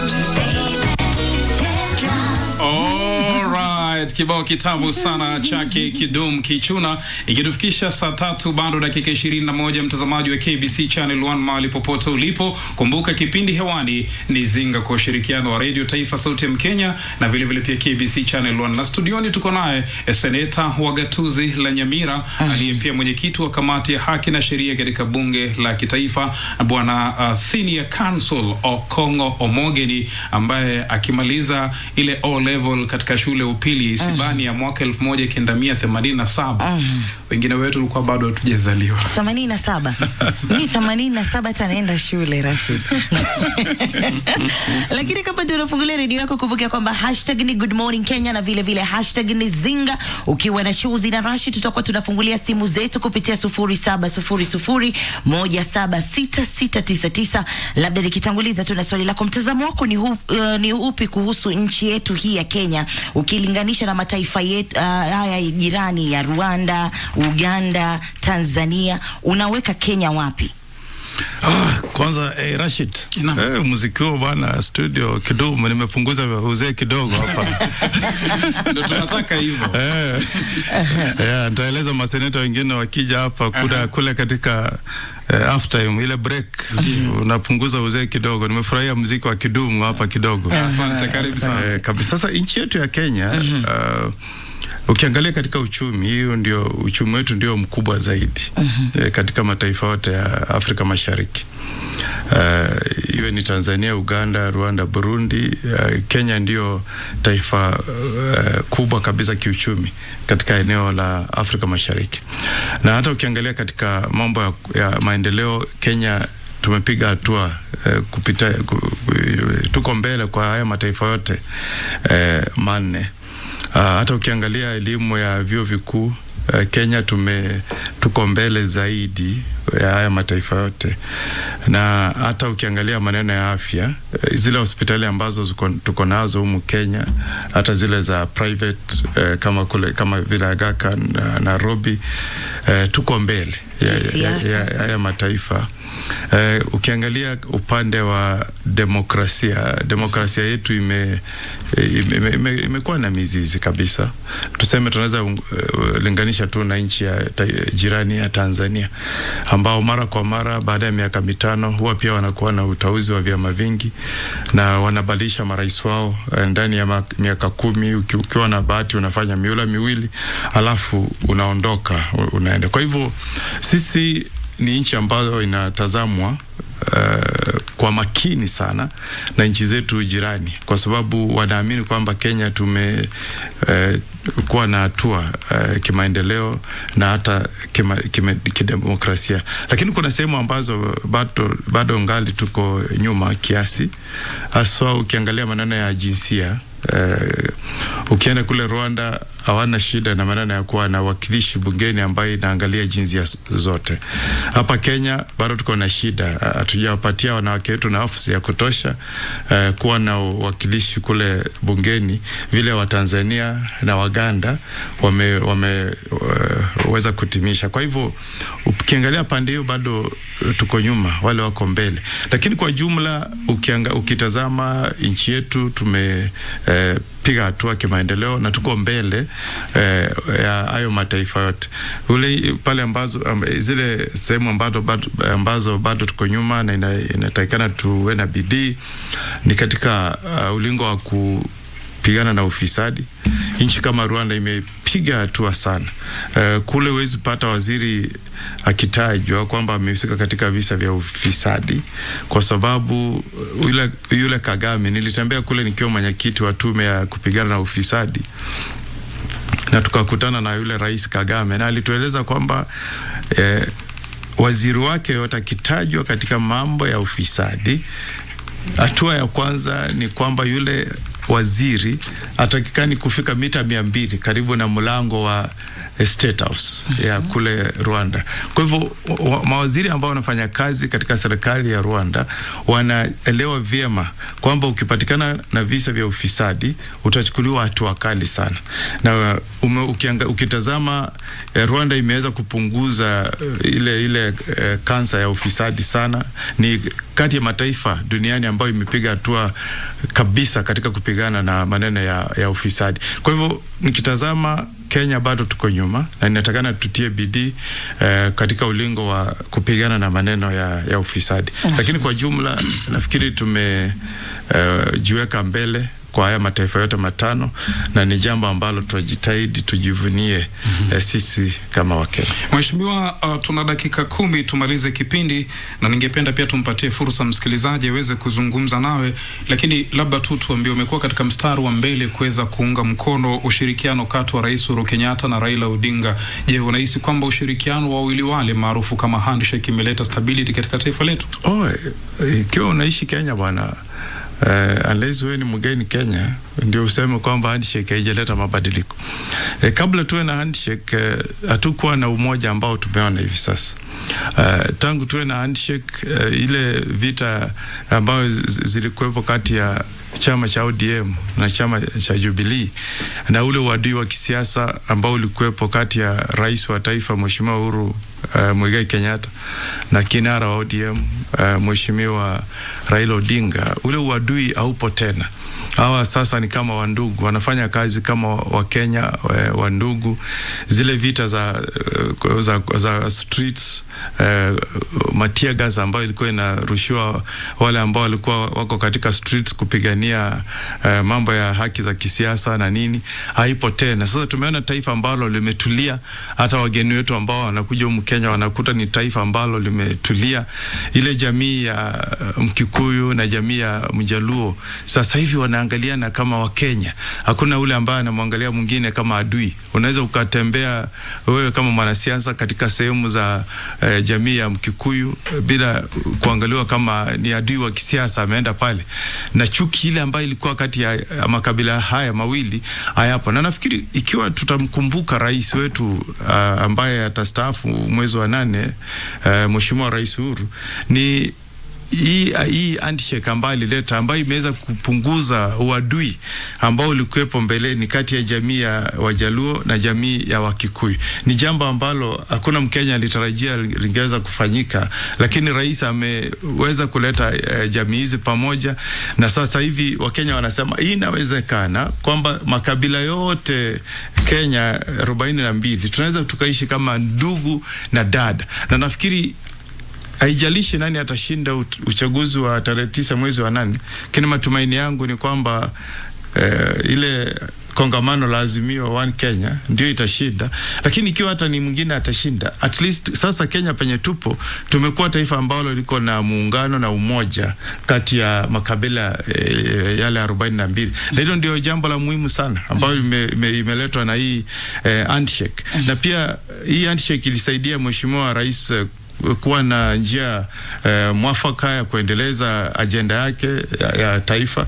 Umeona hii barabara ya kutoka airport mnaita expressway iliweza kumalizika wakati wa handshake, na wale wawekezaji kutoka mataifa ya nje wameweza kusema kwamba Kenya sasa iko na utulivu, iko na amani, hakuna siasa moto, na wamekubali kuja kutujengea barabara kutoka Nairobi hadi Nakuru bila sisi hawezi kulipa hata ndururu, kwa sababu wameangalia wakasema kwamba kwa sababu Kenya sasa imetulia, iko na umoja, hakuna vita kati ya sisi wenyewe, wameona kwamba kuna confidence ya kuja kufanya investment katika taifa hili letu, na yote ni kwa sababu ya hii kitu tunaita handshake. Kwa hivyo mimi kama Mkenya ambaye ameshuhudia mambo vile yalivyo kabla ya handshake na vile mambo yamekuwa baada ya handshake, nasema kwamba handshake ilikuwa jambo bora sana kwetu na limesaidia taifa letu sana kuwa na utulivu. Naam, dakika ni 48 baada ya saa 2. Wacha tumpatie msikilizaji pia naye nafasi ya kuzungumza nasi kupitia 0700176699. Vile vile kwenye Twitter handle zetu ni @mwajumachozi, @mwamkondo, @radio taifa, @good morning Kenya, hashtag ikiwa ni Zinga na hashtag ikiwa ni good morning Kenya, na kwa wale ambao wanatufuatilia kwa ukaribu wa Facebook ni KBC Radio Taifa. Msikilizaji, unapokuja hewani tafadhali kuwa mfupi kwa sababu tuna dakika chache kabla kuweza kutamatisha. Hello Radio Taifa. Hello. Naam. Naongea na Madungu ni wakati bangi. Naam. Mimi swali langu kwa seneta ni kwamba Hello. Tunakusikia, uliza swali. Madungu. Mimi ningependa kujua kwa sababu mimi nimesikia kwamba yeye alisoma katika chuo kikuu cha Nairobi. Kwa hiyo sasa nilikuwa nataka kujua kwamba yeye kwenye chuo kikuu cha Nairobi alisoma miaka mingapi ndio akapatiwa hiyo cheti ya degree? Ndio swali langu hilo. Asante. Hello Radio Taifa, swali kwa senator. Hello KBC Radio Taifa. Naam. Afiti wa Mkondo. Yes. Salamia mheshimiwa Kongo mgeni. Mheshimiwa unasalimiwa. Salamu zimepokelewa bwana. Mheshimiwa, mimi naitwa John Muraro. Huyo ndio mheshimiwa wangu ambaye nilimpigia kura Cheptebe Primary School. Kebabe. Kwanza kabisa mheshimiwa, ukiangalia ndio umezungumzia mambo mengi sana, umezungumzia kuhusu mambo ya masomo, lakini kuna kitu ambacho nilikuwa nataka kuuliza mheshimiwa. Kuna wale ambao hawajasoma lakini wako na akili ya kuongoza nchi, ama ya kuongoza constituency, ama ya kuongoza. Asante. Hello Radio Taifa. 0700176699. Hello Radio Taifa, tafadhali kuwa mfupi wa swali. Hello Radio Taifa. Hello Radio Taifa. Yes. Habari ya asubuhi. Mzuri sana. Mheshimiwa, habari? Salama kabisa. Mimi nataka kukuambia mheshimiwa, hata kama unasema Kenya iko handshake, Kenya iko tabu, Kenya iko shida. Leo hii parliament imepitisha trilioni 10 ya deni ambayo sisi wa Kenya tunafinyika kulipa. Handshake, wakati ilifanya handshake iliongeza vitu ya watu kukula, mafuta, unga, nini. Tangu nini? Hata wakati wa hayati Moi unga ikaenda mpaka hiyo range, na Moi alikuwa mzee mwenye alikuwa anashughulikia njaa ikiwa katika taifa la Kenya, mpaka aende huku na huku alete mahindi hata ile yenye ilikuwa ya gadrikani. Asante. Hello Radio Taifa. Hello Radio Taifa Zinga. Hello. Naam. Ujambo zanguni. Nzuri sana, karibu. Naongea Gesa kutoka Viga County. Ningependa kuuliza mgeni wetu. Swala kwanza, unakuta kwamba mtu na Uhuru walikuwa marafiki wakubwa sana, walikuwa wanavaa uniform moja wakienda kwenye kwa, lakini wakati handshake ilikuja jamaa wakatenganisha vibaya sana. Sasa handshake ndio wafanya wakatenganisha, ama ilikuwa ni nini? Hayo swala hicho ndio sasa inafanya Wakenya kuwa na ufisadi zaidi za mataifa mengine. Asante. Na mheshimiwa, naomba ujibu haya maswali. Kwanza kuna yule sijui nisikia anaitwa Ndinya kutoka Kariobangi. Maduhu Nkumi. Sasa ilichukua miaka 3. Niliingia chuo kikuu cha Nairobi mwezi wa 8 mwaka 90 mwaka 90. Na ule dini wangu alikuwa Profesa Kivutha Kibwana. Na tulikaa pale paka mwezi wa 10 mwaka wa 93. Alafu tukawa na sherehe maalum ya kuhitimu mwaka wa 94 mwezi wa 10. Kwa hivyo ilinichukua miaka 3 kupata shahada ya degree, na ikanichukua mwaka mwingine mmoja kufanya diploma katika Kenya School of Law, ndio nikawa nikapewa ruhusa ya kuwa wakili wa mahakama kuu tarehe 11 mwezi wa kwanza mwaka 1996. Fikiri nimemjibu. John Mararo ameuliza maneno ya uongozi, unaweza kuja soma na uko na akili ya kuongoza. Naam. Sasa hivi ikiwa uko na masomo hadi kidato cha 4, unaweza kutafuta kiti ya wakilishi bunge ya kaunti, bunge kuu la kitaifa na seneti. Hakuna sheria ile ambayo ilikuwa inasema lazima uwe na shahada ya degree, iliweza kubatilishwa na mahakama kuu. Kwa hivyo kama amesoma mpaka kidato cha 4, ana ruhusa ya kujitokeza uwanjani atafute kiti ya wakilishi bunge la kaunti, kitaifa au seneti. Shida ya Kenya, huyu amesema kwamba tumepeleka deni mpaka imekuwa 10 trillion na kwamba bei imeenda juu. Sasa hivi tuko na rais na naibu, kwa sababu azimio la umoja, sisi hatuko kwenye serikali. Handshake ilikuwa kuleta amani, kupeana nafasi ya wananchi kufanya kazi kwa pamoja. Wale ambao wako katika serikali wanatakana kutueleza mambo haya ni Mheshimiwa Uhuru Muigai Kenyatta na Mheshimiwa Ruto. Ruto, ukiangalia katiba ya Kenya, yeye ndio msaidizi wa serikali, na najua kama angeona kwamba serikali ya Mheshimiwa Uhuru inampeleka vibaya, ama angetaka kuwa kati ya wale ambao ni viongozi wa serikali ya Uhuru, angekuwa amejiuzuru. Lakini vile mimi nimetoka kwangu leo asubuhi, nimeona bado Mheshimiwa Ruto ako ofisini, bado anakuwa na ile mamlaka ya naibu wa rais, anapelekwa na wanajeshi wetu na gari za serikali yetu.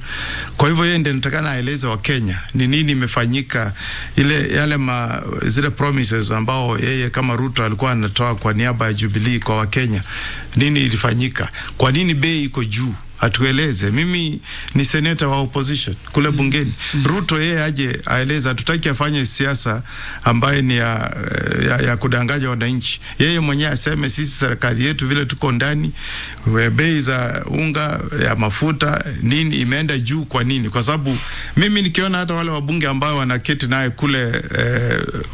kule kwake kule Karen, ni zaidi ya, anasemaga ako na wajumbe 172. Kwa hivyo aeleze wananchi, hawa wajumbe mbona hajawahi watumia wabadilishe sheria kule bungeni, ama yeye ako na wabunge 172 wakwenda kunywa chai Karen na kukula tu, lakini sio kueleza kwamba kule bungeni wakuje wabadilishe sheria isaidie wananchi. Kwa hivyo ninamuomba huyu mama amtafute Mheshimiwa William Ruto, amuulize maswali haya yetu, atuulize tukichukua serikali tarehe 9, serikali mpya ya Azimio One Kenya Alliance. Mwisho, Joseph, nafikiri ufisadi umekitiri Kenya kwa sababu labda ile tume ya kupigana na ufisadi haijaweka mikakati mukti ya kupigana na maneno ya ufisadi, na pia mahakama yetu hatujaona watu ambao wamehusika ufisadi wakifungwa. Tumekuwa na magavana hapa Kenya kwa zaidi ya miaka 10 na kadhaa wako na makesi ziko kotini, lakini inachukua muda mrefu sana kwa mahakama kusikiza kesi na kutoa uamuzi. Na unajua ukitoa uamuzi ufunge wachache, labda wengine wataogopa. Kwa hivyo ni kwa sababu zile institution ambazo tuko nazo za kupigana na ufisadi hazija tekeleza wajibu wao ipasavyo, ndiposa iweze kupeleka ujumbe kwa wale wengine ambao wangetaka kuhusika kwamba ile meno kali sana ya kupigana na ufisadi itakufikia ikiwa utajaribu kuhusika katika visa vya ufisadi. Kwa hivyo mimi ningeomba mahakama, tume ya kupigana na ufisadi iweze kuweka jitihada zaidi kupigana na ufisadi. Tufikie nchi zingine kama Rwanda ambao wamekuwa na wamepiga hatua sana katika kupigana na visa vya ufisadi. Mheshimiwa, naomba ombi moja.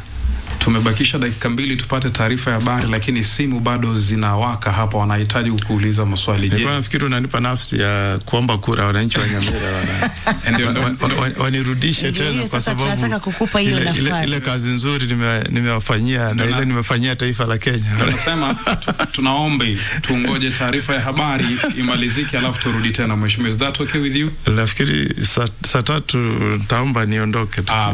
Basi ukiondoka mwisho ukimalizia labda ukizungumza na watu wako wa Nyamira na wa Kenya kwa ujumla tunapojitayarisha kwenye uchaguzi mkuu? Nafikiri kwanza nashukuru wananchi wa kaunti ya Nyamira ambao walinipa nafasi ya kuniteua kama seneta wao, na ambao pia wamenipa nafasi tena nisimame kutetea kiti cha useneta kupitia chama cha ODM, nikiwa ishara yangu ni machungwa, kula machungwa na ile kala yetu ya orange.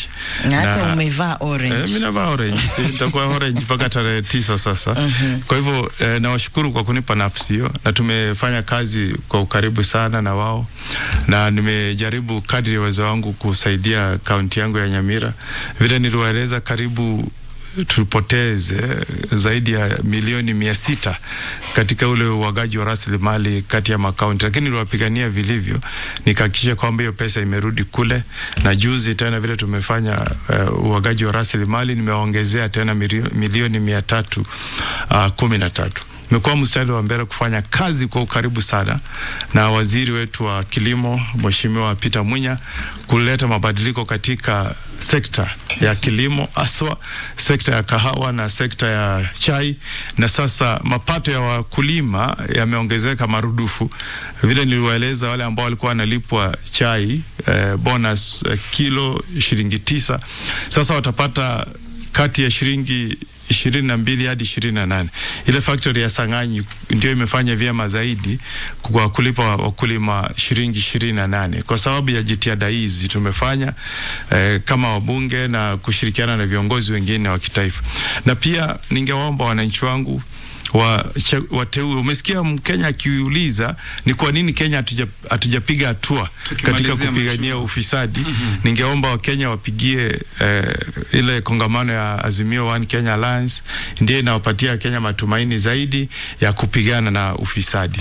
Nafikiri Mungu atatujalia Rashid na Mwajuma Ali, kwa majaliwa yake Mwenyezi Mungu, nitakuwa nanyi mwezi wa 9 baada ya tarehe 10 kama seneta wa bunge la 13 kutoka kaunti ya Nyamira. Nashukuru sana. Na kwa heshima hiyo na kupatia Mwajuma Ali kama PA wako. Na mtazamaji, basi kufikia hapa tunabudi kulikunja jamvi la kipindi hiki Zinga makala ya Jumanne. Tumekuwa tukisemezana naye seneta wa gatuzi la Nyamira Mheshimiwa Senior Counsel Okongo Omogeni, ambaye mwaka 2013 walikuwa na ukaribu sana na mwenda zake Rais Mwai Kibaki. Asante sana mheshimiwa kwa kuweza kuja ndani ya studio. Hadi Jumanne ijayo kwenye kipindi sawa na hiki, wapigaji picha wetu wote hapa ndani ya studio asanteni sana.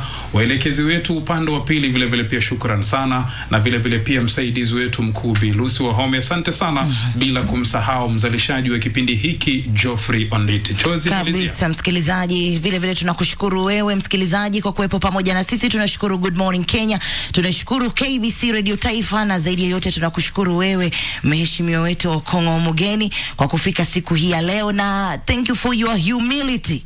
Hilo ndilo jambo ambalo nitakushukuru tu la kwanza. Asante humility is everything. Alright, kwa sasa basi nawarejesha moja kwa moja hadi upande wa pili, ambapo wenzangu upande wa Good Morning Kenya wanaendeleza mchakato wa kipindi kile. Kumbuka ni runinga ya KBC Channel 1 na Radio Taifa sauti ya Mkenya. Bernard Maranga sije akatusongoa hapa, nataka kutusomea taarifa ya habari.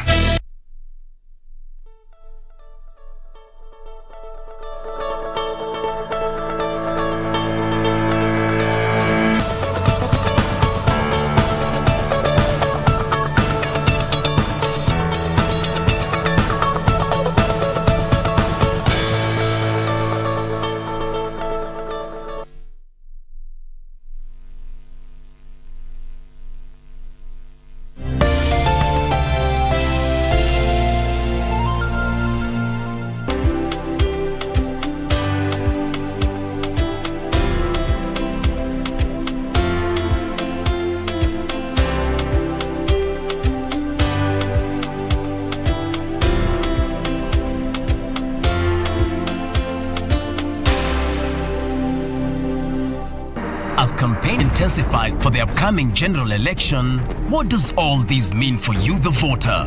What do the candidates have to offer?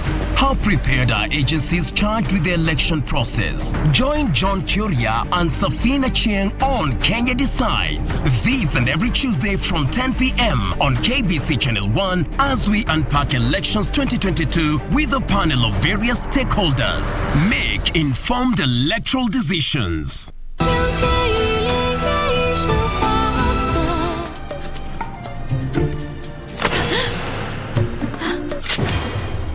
Damn it. What's wrong? She was prepared to die. To die? We can't talk right here. Just follow. Oh. Betsy! How can you leave us? How can you leave us again and again like this? 都是假象。 Calm down, beautiful. Hujapoteza uzuri wako wala heshima yako. Mbona hauko mwazi na mimi? Amesema nini? Hajasema chochote, ni yale maneno mimi niliyomtupia. Ndio nina hakika Kate atafikiria mambo yake kichwani na atafanya kitu ambacho sio kizuri. Wewe na bad story kwisha. Wewe utasikiaje mtu aje nyumbani kwako tuna kumchukua Hana? Don't you even think about that.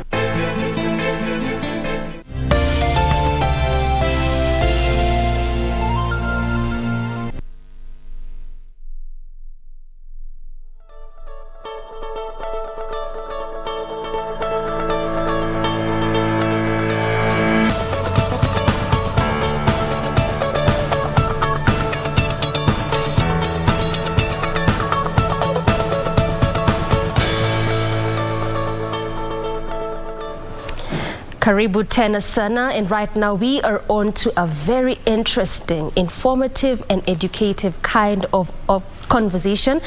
Just take note that June being the Infertility Awareness Month, we are set to interrogate the percentages that are out there in terms of our Kenyan context when it comes to both genders in terms of infertility, the causes of this kind of issue, and if at all there exists any kind of alternatives for the couple that could be identified as infertile.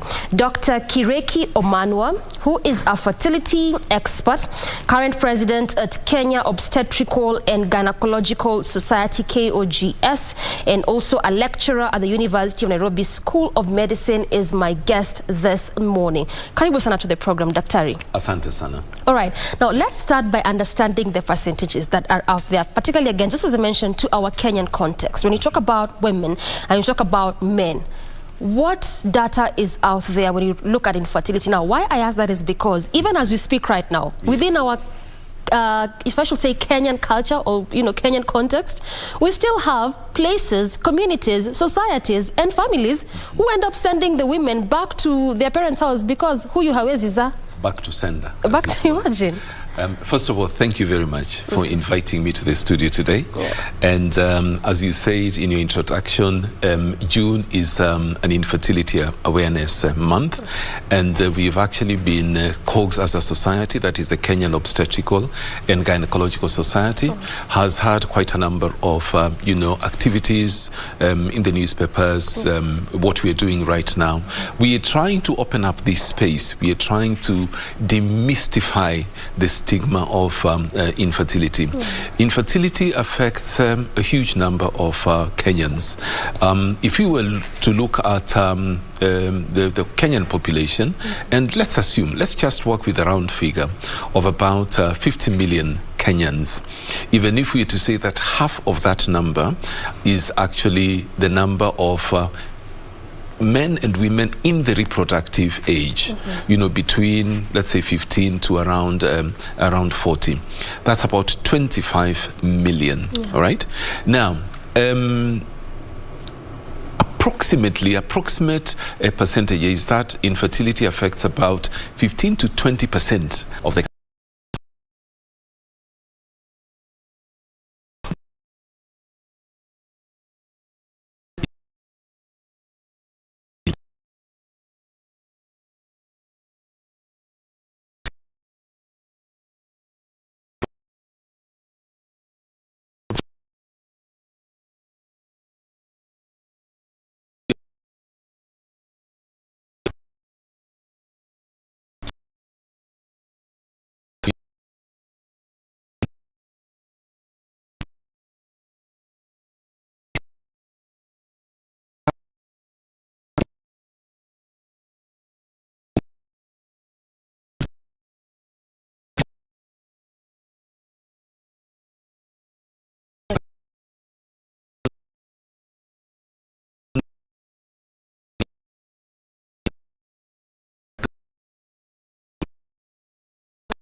that is the data, and this data is not specific only to Kenya, but it's actually specific to generally across the globe.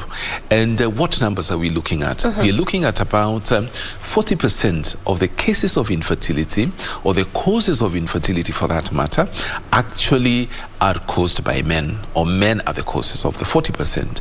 Women are affected by about 35%. And then about 10 to 15%, this one affects both men and women. Then a smaller percentage, about maybe 5-10%, is what we call unknown, in that, yes, we have done the basic tests. We don't seem to find the reason why, but I'm sure if we did, like what my boss used to tell me, if we do a bit more tests, a few more tests, which could be more expensive, we could actually come out with the reason why. All right. So the problem most of the time is with us men. So yes, there it is. Please, men, don't send these women to return to sender, but try and look at yourself in the mirror and evaluate yourself. Maybe the problem is on your side. All right. I think this is class, because, I mean, it's contrary to sort of the norm, I should say. Absolutely. Contrary to what culture will dictate, and even contrary to what we would think and believe, because oftentimes we keep thinking this is a woman's issue. Absolutely. I mean, it's just interesting to hear you say that men account for 40%. The bigger percentage accounts for men. Now, we'll come to the causes as we move on momentarily with this conversation, Daktari. Yes. But now, let's also understand, I mean, also when you talk about this infertility issues, at what point then should a couple be worried? Because also we have a case in point whereby there's just this young couple perhaps who got married recently, and they feel like we want to stay, have some good time, enjoy ourselves before we start having children. But then at what point should this couple be worried? What are the telltale signs? I think that 1 year, 2 years, when a couple gives itself time and says, we're just going to enjoy ourselves, we are going to learn each other, about each other, before we start thinking about having, starting a family. But again, contrary to what society expects from you. Society expects that once you get married, the next month actually things should start happening. Tunangoja nini? Why did you get married? You know, that sort of thing. Now, let's say that this couple which has got married, and they have taken that quote-unquote time off, they've enjoyed themselves, they have learnt about each other, and now they're ready to actually start that journey of having a family, starting a family. Now, this couple, we assume, number one, that they're having regular intercourse. And by regular here, we mean 2 to 3 times a week. Because there are couples who have intercourse once a week, once a month, sometimes once every 6 months, and so on, because of different reasons. So regular intercourse 2 to 3 times a week. No contraception. Because again, contraception, obviously, just as the word itself suggests, it's against, conception. So regular intercourse 2 to 3 times a week, no contraception, and 1 year has passed. A whole year of doing this, and nothing has actually come out of this. There is a small caveat to this, and this caveat is with regards to the age of the woman. If the age of the woman is more than 35 years or 35 years and more, then that period of that 1 year is actually reduced to 6 months. So if you are 35 or more and you've been having regular intercourse 2 to 3 times a week, and 6 months have passed, and you haven't got a product, you are not pregnant, you are not expectant, then it is time to start trying to find out what the problem is. Just allow me to butt in, Daktari, there, because you're talking about a couple who have been having regular sex, absolutely, intercourse, so to speak, and then they're not using any form of contraception. But one may argue they're using the natural form of contraception, withdrawal method. Then also at this point, is there anything that perhaps would make this couple worried? First of all, that natural method of contraception, it has such a high failure rate that you can't even call it a natural method of contraception. So it's not even a method in itself? It's not even a method. I mean, if something fails 98% time, how can you say it's a natural method? It's not a method but after all. But natural and artificial methods? Okay. Because when we talk about contraception, there is what we call Pearl's Index. A Pearl's Index is when you use a certain method of contraception, a certain number of women, about 100 women, who have used this method of contraception for 1 year, how many of them have actually got pregnant? In the so-called natural method, there are 2 or 3 of them. Number one, there is what you call the rhythm method, where you check your body, and this you need to check your temperature every day for about 3 to 6 months, and it should be done at exactly the same time, let's say in the morning when you wake up, from the same place. Most of the time, it was advised to check it through the vagina. And you plot these temperatures every day on a chart. So at the end of 6 months, 3 to 6 months, we have 6 charts, and we look and see that around day 9, day 10, day 11, there is a slight spike in temperature, meaning that is the ovulation time, all right? Now, this method does not hold water at all. If, for example, you have a common cold, because you have a little bit of fever, it throws everything out of the window. Number 2, the other method is what we call Billings method. Billings method is basically where you actually check for cervical mucus every month, because around ovulation time, the way we have been beautifully and wonderfully created, when a woman has ovulation, the mucus in the vagina changes. It becomes watery, it becomes slicky, This is basically to allow the sperm to swim through to get to where they're supposed to get. Now, if you have irregular periods, this method will not help you at all, because you will not have that, vaginal discharge. The other method, so-called natural method, is what is called coitus interruptus. That one is not even a method. Hata tusizungumzie. Because it is supposed to be that when you're having intercourse and a man is almost having an orgasm, he's supposed to withdraw his organs such that he ejaculates outside. Before even we go there, pre-ejaculation, there is some fluid which comes out of the penis which actually has sperm. So by the time you're withdrawing, your basi imeenda, there is nothing you can do. So you end up getting pregnant, and then you say tulikuwa tunatumia natural methods, which actually don't help. So if you're going to talk about contraception, let's talk about concrete methods of contraception. All these methods that we've talked about, the natural methods, they're 98-99% failure rate. What we want is actually the other way. We want a failure rate of anywhere between 1% and 4%, which the natural methods don't offer us at all. All right, now back to that previous question before I just came in. So then, at this point, we are talking about this couple that is choosing to give themselves some time. That's and yes, you've earlier on alluded to the fact that we have the culture bounds and what, culture society things. Yes. But then at this point, what exactly should make them worried? Time. 1 year has passed, regular intercourse, no pregnancy. That is what we call primary infertility. And then we also have what we call secondary infertility. In that, again, the same time frames actually apply. The only thing is that with secondary infertility is that this couple have had a pregnancy or have had a child or children before, and they're trying to have another child or children. And then apart from that, something very important, the woman should not be breastfeeding on a regular basis, because breastfeeding in itself actually works as contraception in most cases. Now, this is what should worry this young couple. Let's just work with the premise of a young couple, 20-something years or maybe early 30s, late 20s, and they've got pregnant, and obviously society expects. Mama mkwe anauliza sasa, watu walikuja boma hii yangu na hata sijui uji tutakunywa lini, that sort of thing. So pressure starts coming, and this pressure usually starts from the most immediate family, the mother-in-law. I know of a case whereby they tried to have a child, and it wasn't working, and the mother-in-law was furious, and he says, you either do something or she goes. And what the couple did is that they went out of the country. They were, in this group whereby they could afford actually to do that. They went and found out that the problem was actually with the man, and they had IVF treatment outside the country, and they got pregnant. So they went for a shopping, quote-unquote, trip for 2 months. They came back, the lady was pregnant, everything was fine, and she delivered a baby boy. Everybody's happy. I mean, this is the fruits of the shopping trip, call it that way, abroad. And then after 2 years or so, the mother-in-law comes again and asks, Kwani, what is happening?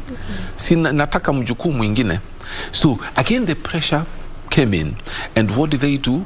They again took a shopping trip, quote-unquote, abroad, and where they had left their embryos, where they were frozen, and they went and did another procedure there, what is called a frozen embryo transfer, and luckily she got pregnant the second time without any problem, and they came back again, of course, expectant, and, the mother-in-law was very happy. This time around it was a girl, so she was named after the mother-in-law.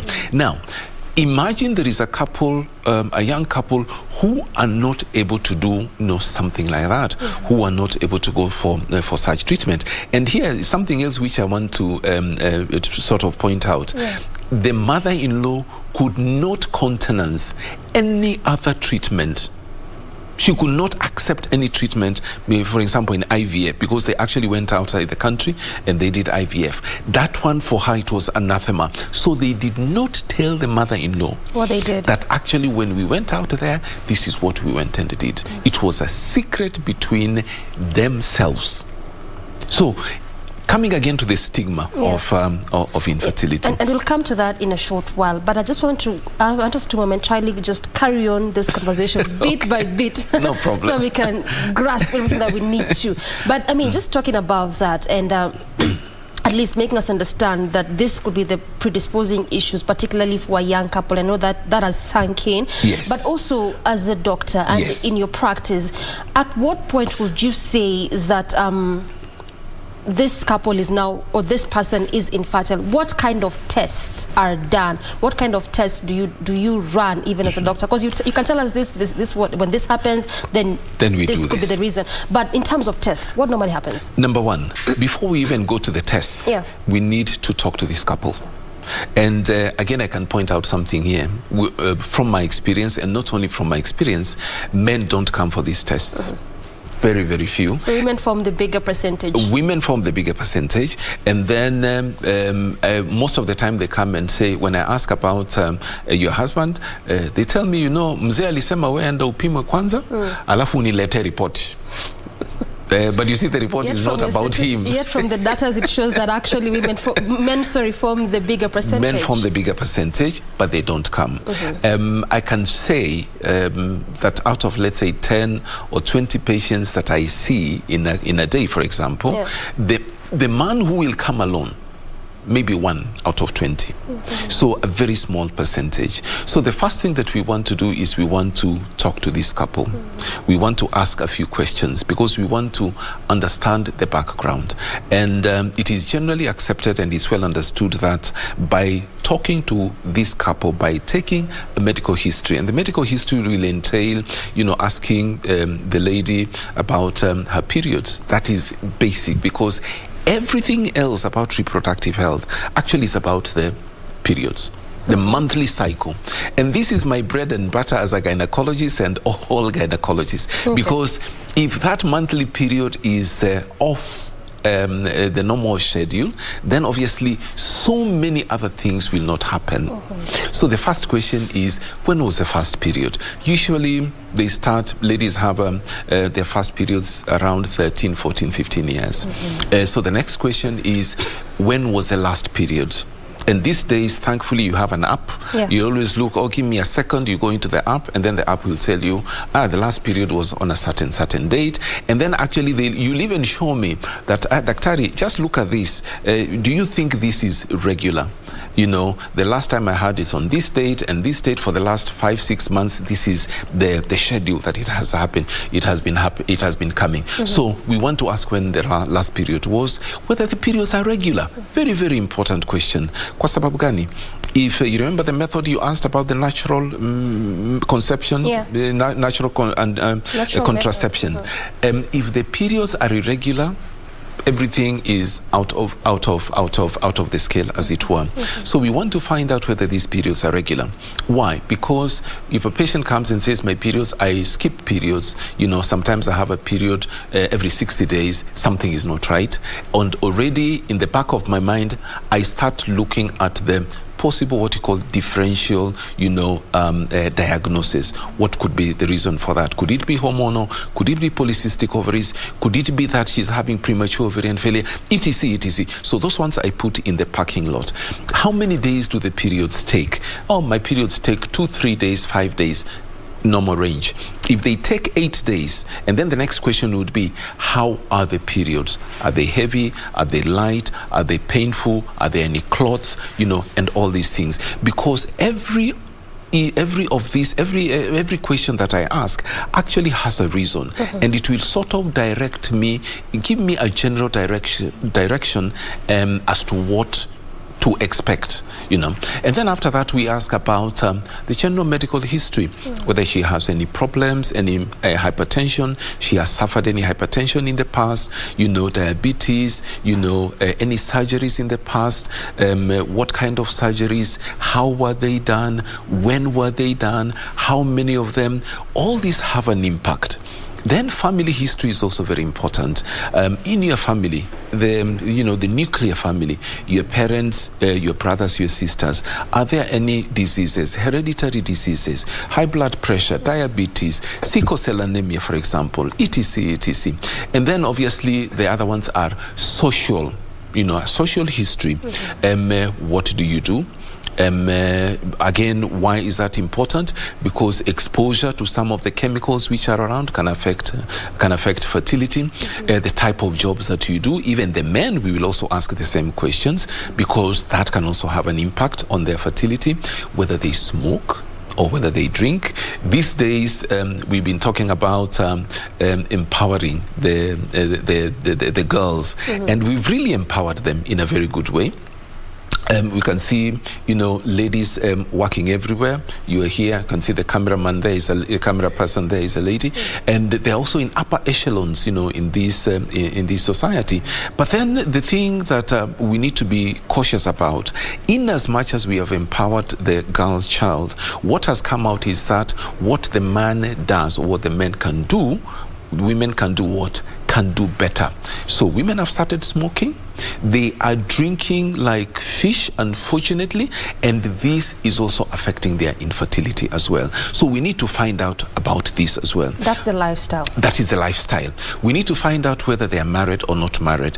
Why? Because some of them will tell us, I'm in a second marriage, and then you ask, is this because of the present issue of infertility? They'll say yes. Some of them, I had a patient who had been married 5 times, 6 times, and every time she got married for 3-4 years, and unfortunately there was gender-based violence because she could not produce a baby, and she would leave, and she went and got married again, and so on. So these are very important. Then we also ask about whether any tests that have been done, whether a pap smear has been done, whether because of the the duration of the infertility, it has taken 4, 5 years, 6 years, or whatever number of years, whether there are any tests which have been done. And this test, now coming to your question, is this test that we want to do on both the lady and on the gentleman. On the gentleman, it's very easy. When they come, or when they are brought, screaming and fighting and whatever by their partners. For the gentleman, we just want them to give us a sample, a semen sample. But still, all these other things, do they apply? We ask all these questions. Okay. We ask the questions whether they are allergic, whether they have had any medical issues, whether they've had any surgeries, family history, what jobs they do, and etc. And whether they have a child or children as well. Very, very important. And then obviously we want to send them for a semen test. Very simple test. We just ask them to abstain from intercourse for 3 to 5 days, and then they go to the lab. They are given a container and they give us a sample. How is this sample collected? Unfortunately, it has to be done through masturbation. In other places, in the UK, for example, going against the value. Again, that is another thing. Say this is an African. We can't do this. It's an African. It's against the Christian values. Against the Christian values. I'm not very sure about the Christian, but let's put that aside. All right. But it is the most common method that is used to collect a semen sample. There is another method, which is basically there's a particular condom, a special condom designed for this. The normal condoms that are available cannot be used because they have a spermicide. So you can't use it and then you collect sperm from there because most of them will be dead. Now, some of the gentlemen actually try and be smart, and by they actually do coitus interruptus and then collect the sample. And then when we get that sample, it's a horrible sample. Why am I saying that? You find that it has a lot of bacteria. It may have some red blood cells. Sometimes there is pus there. So when you look at it, you say, no, either something is drastically wrong with the man himself. He's very sick in his reproductive area, or something not right was done. So when you take a step back and ask, how did you get this sample? Oh, we had intercourse and I had interrupted. Because of, first of all, the vagina has billions of bacteria. So when you have intercourse and then you do that withdrawal and then you collect the sample, actually we will see those bacteria in the sample. So the first thing we think about is that there is something drastically wrong with the reproductive system of this gentleman. Maybe that is why he's actually not having these children. But when he goes and does collects the sample in the proper way, you find it's completely different. So for the man, it's just a semen or sperm test. Now for the ladies, of course, ladies are a bit more complicated. That's why we love them, because they are complicated. And they would always be the ones who would be coming. And they're the ones who are actually more open, and they will come and they will share this information with their friends and so on. So for the ladies, we actually start, after we've taken that history, we start by doing a blood test. Basically, we are looking at 3 hormones. And these hormones are, one of them is called AMH, anti-Müllerian hormone, and this one tells us about the ovarian reserve, a very, very important element in the treatment of infertility. Why? Because ladies are born with a set number of eggs, and every month you guys have a period, you lose about 500 to 800 eggs.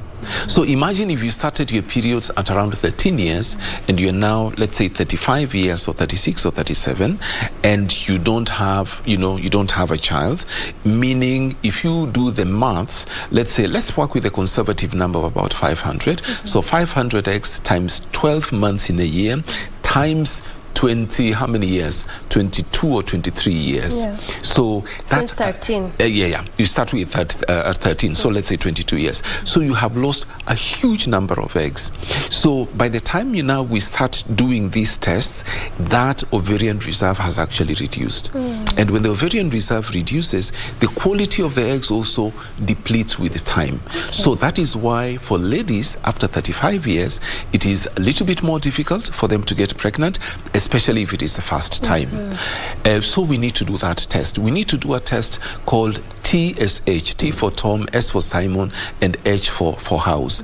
This is a hormone produced by a gland which is right here in front of the voice box. A very, very important gland, because this gland works like I call it the manager of other hormones in the body. If it is elevated, if the hormone is elevated or is low, it means that the body will not be functioning normally. And if the body is not functioning normally, it will have a knock-on effect on the reproduction as well, on the fertility as well. So we need to check that. We also need to check a hormone called prolactin. Prolactin is a hormone which tells the breasts to produce milk, especially when a woman is pregnant. The body, as I said, we are beautifully and wonderfully made. God created the female body such that once that baby has implanted and that baby is growing, provision is already starting to be made of how this baby is going to feed, and what this baby is going to feed on, and how nutritious whatever this milk is going to be. And this milk, it has all the nutrients, all the antibodies and so on to protect this young life, and so that this young life can actually grow in a healthy way. So we check that prolactin. Now the problem is sometimes you can have an elevated prolactin level and you're not pregnant. And what that actually does to the body is that the body knows that when prolactin is elevated, you are expecting somebody is going to make use of that milk which is being produced. So if there is no pregnancy there, but prolactin level is elevated, the body shuts itself off. So you can't get pregnant. So we want to check these hormones. We want to check the tubes, whether they are okay. Remember the fourth form biology, where that we have two fallopian tubes, and that sperm passes through the tubes in order to get to the egg. And actually fertilization occurs at a particular point in the tube, not just any other point. It's a particular point. A specific point called the isthmus. So that is where the sperm congregate around the egg which has been released, and then one of them will just drill a tiny hole and get in, and the egg will be closed. No other sperm will be able to get in. Now we need to find out whether these tubes are okay.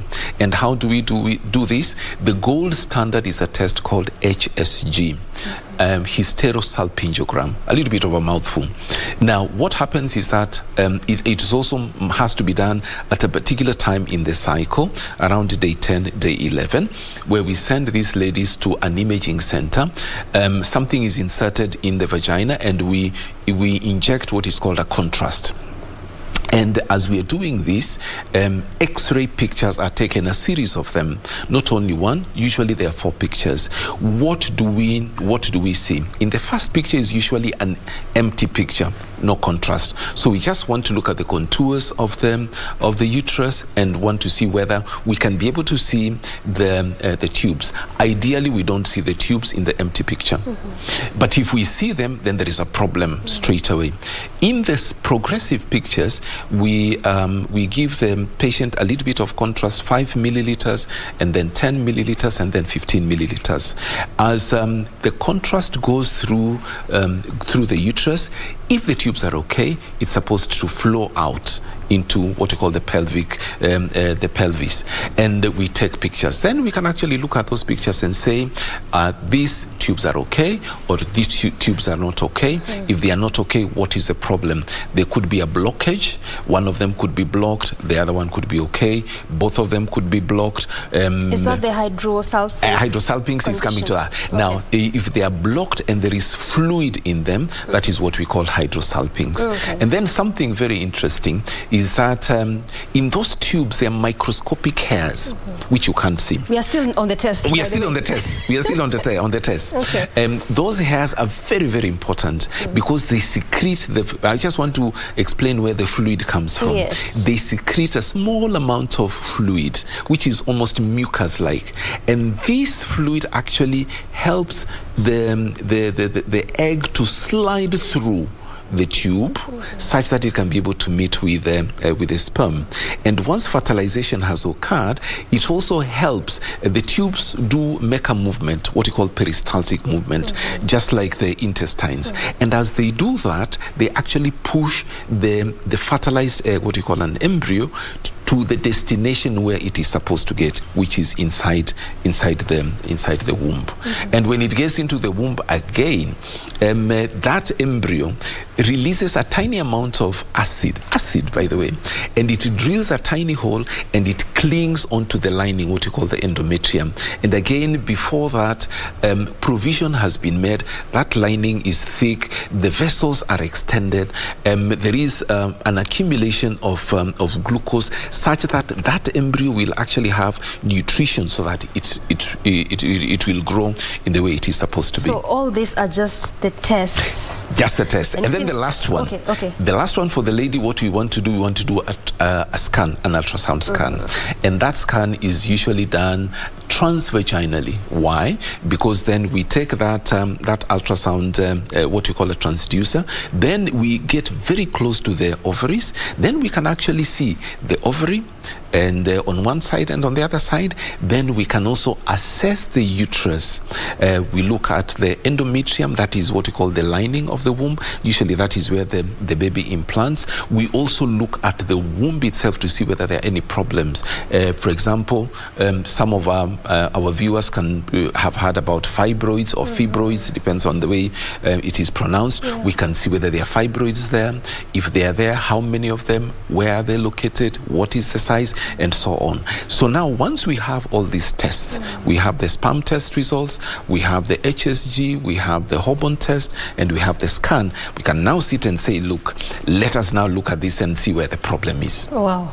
I mean, when you see men refusing to go, it's not an easy task. That's why I said this is class. And you know, my director's just whispered in my ear that we are almost about to close, and I'm like, but ndo tumeanza tu conversation. I hope we can get some more time to you know, break this down, because I feel this is really important. I think it is. You know, just for also our Kenyan population to understand, Absolutely. and also for the men to understand what exactly this means. But even as you try to, you know, draw this convo to a close, Daktari, yes, I'd want you to just talk to us about those that have tried all this, because also in your explanation you've tried and mentioned IVF, yes, a bit there, you've tried and mentioned the frozen eggs, yes, you've talked about, you know, the various forms perhaps people could, couples could use, and also what exactly causes this infertility. That's right. And at the end of the day, at what point you conclude through the test that you've really explained very well. So all these things have been tried. Let's now assume that a couple has done all these things that you've mentioned, like I've talked about the various medical forms and all these other forms. That is right. And nothing is sort of happening, and then they resort to sorcery or miti shamba. As KOGS, what would you say? I am, from where I sit as the president of the Kenyan Obstetrical and Gynecological Society, what I would say is that it is very sad when our members actually resort, or our viewers, the Kenyan population resort to mitishamba, kwa waganga, you know, and so on. And I think this is more of the sociological aspect of infertility, whereby, again, where we are coming from, our societies, there are myths, there are things that if you don't understand, if something is not working, then it cannot be understood, and we throw it in the basket of, you know, ukurogwa. Nimerogwa, mama mkwe amenifunga, sijui alifunga wapi, na yeye ndiye amefanya nikue, na yeye ndiye amefanya nisipate mimba, you know, all that. I had a patient who came and told me, you know, Daktari, I'm a very strong believer. Actually, I think she was in the praise group in church. But I've come to see you because I have this problem. And of course, I sent her for all these tests. And she said, I go to church and I pray. And my pastor, my reverend, whoever prays for me. But I still go to somebody, muganga, nae pia kaangalie pande ile. It's like, you know, hedging her bets, just in case this doesn't happen, this one may be able to help me.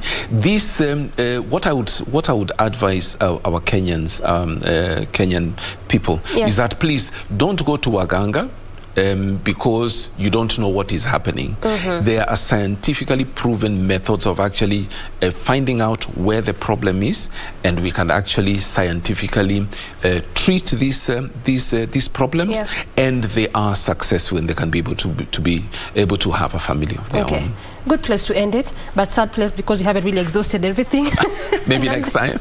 Next time we should, because also let us talk about the myths. There are so many of them out there. There's so many. IVF IVF and the There are so various many. forms Yes. of methods that are there, Yes. you know, in existence. Adoption, is it even an option at the end of the day? It Look is at that. an option. But we didn't have time. We didn't have I hope time. you can be able to get some more time to do this. Myths, and the myths are many, that if you have a period, a regular period, Yeah. then you are, obviously you are fertile. That is a myth, because if your tubes are blocked, you will always have a period. Obviously, you won't have a baby. For the gentleman, is that if you have an ejaculate, if you are ejaculating, then you are okay. Not true, because you can be ejaculating, but it's only fluid without sperm, for example. What do you call the blanks? I don't want to use that word because. All right, let's not continue for a lot of time. Thank you. Yeah, we are out of time, but this has been quite an interesting, as I mentioned. I hope we can be able to get more time to just talk about these issues further. Nonetheless, I have been speaking to Dr. Kireki Omanwa, who is a fertility expert, current president at Kenya Obstetrical and Gynecological Society, as well as a lecturer at the University of Nairobi School of Education, obviously talking to us about matters to do with infertility, again, amongst men and women, and again, this also being the Infertility Awareness Month. Good place to end it, and ultimately a good place to end Good Morning Kenya this Tuesday morning. Asante sana for your time, and thank you so much for watching. Again, on behalf of the entire team, we again say thank you so much. We do this again tomorrow. Have a beautiful Tuesday morning.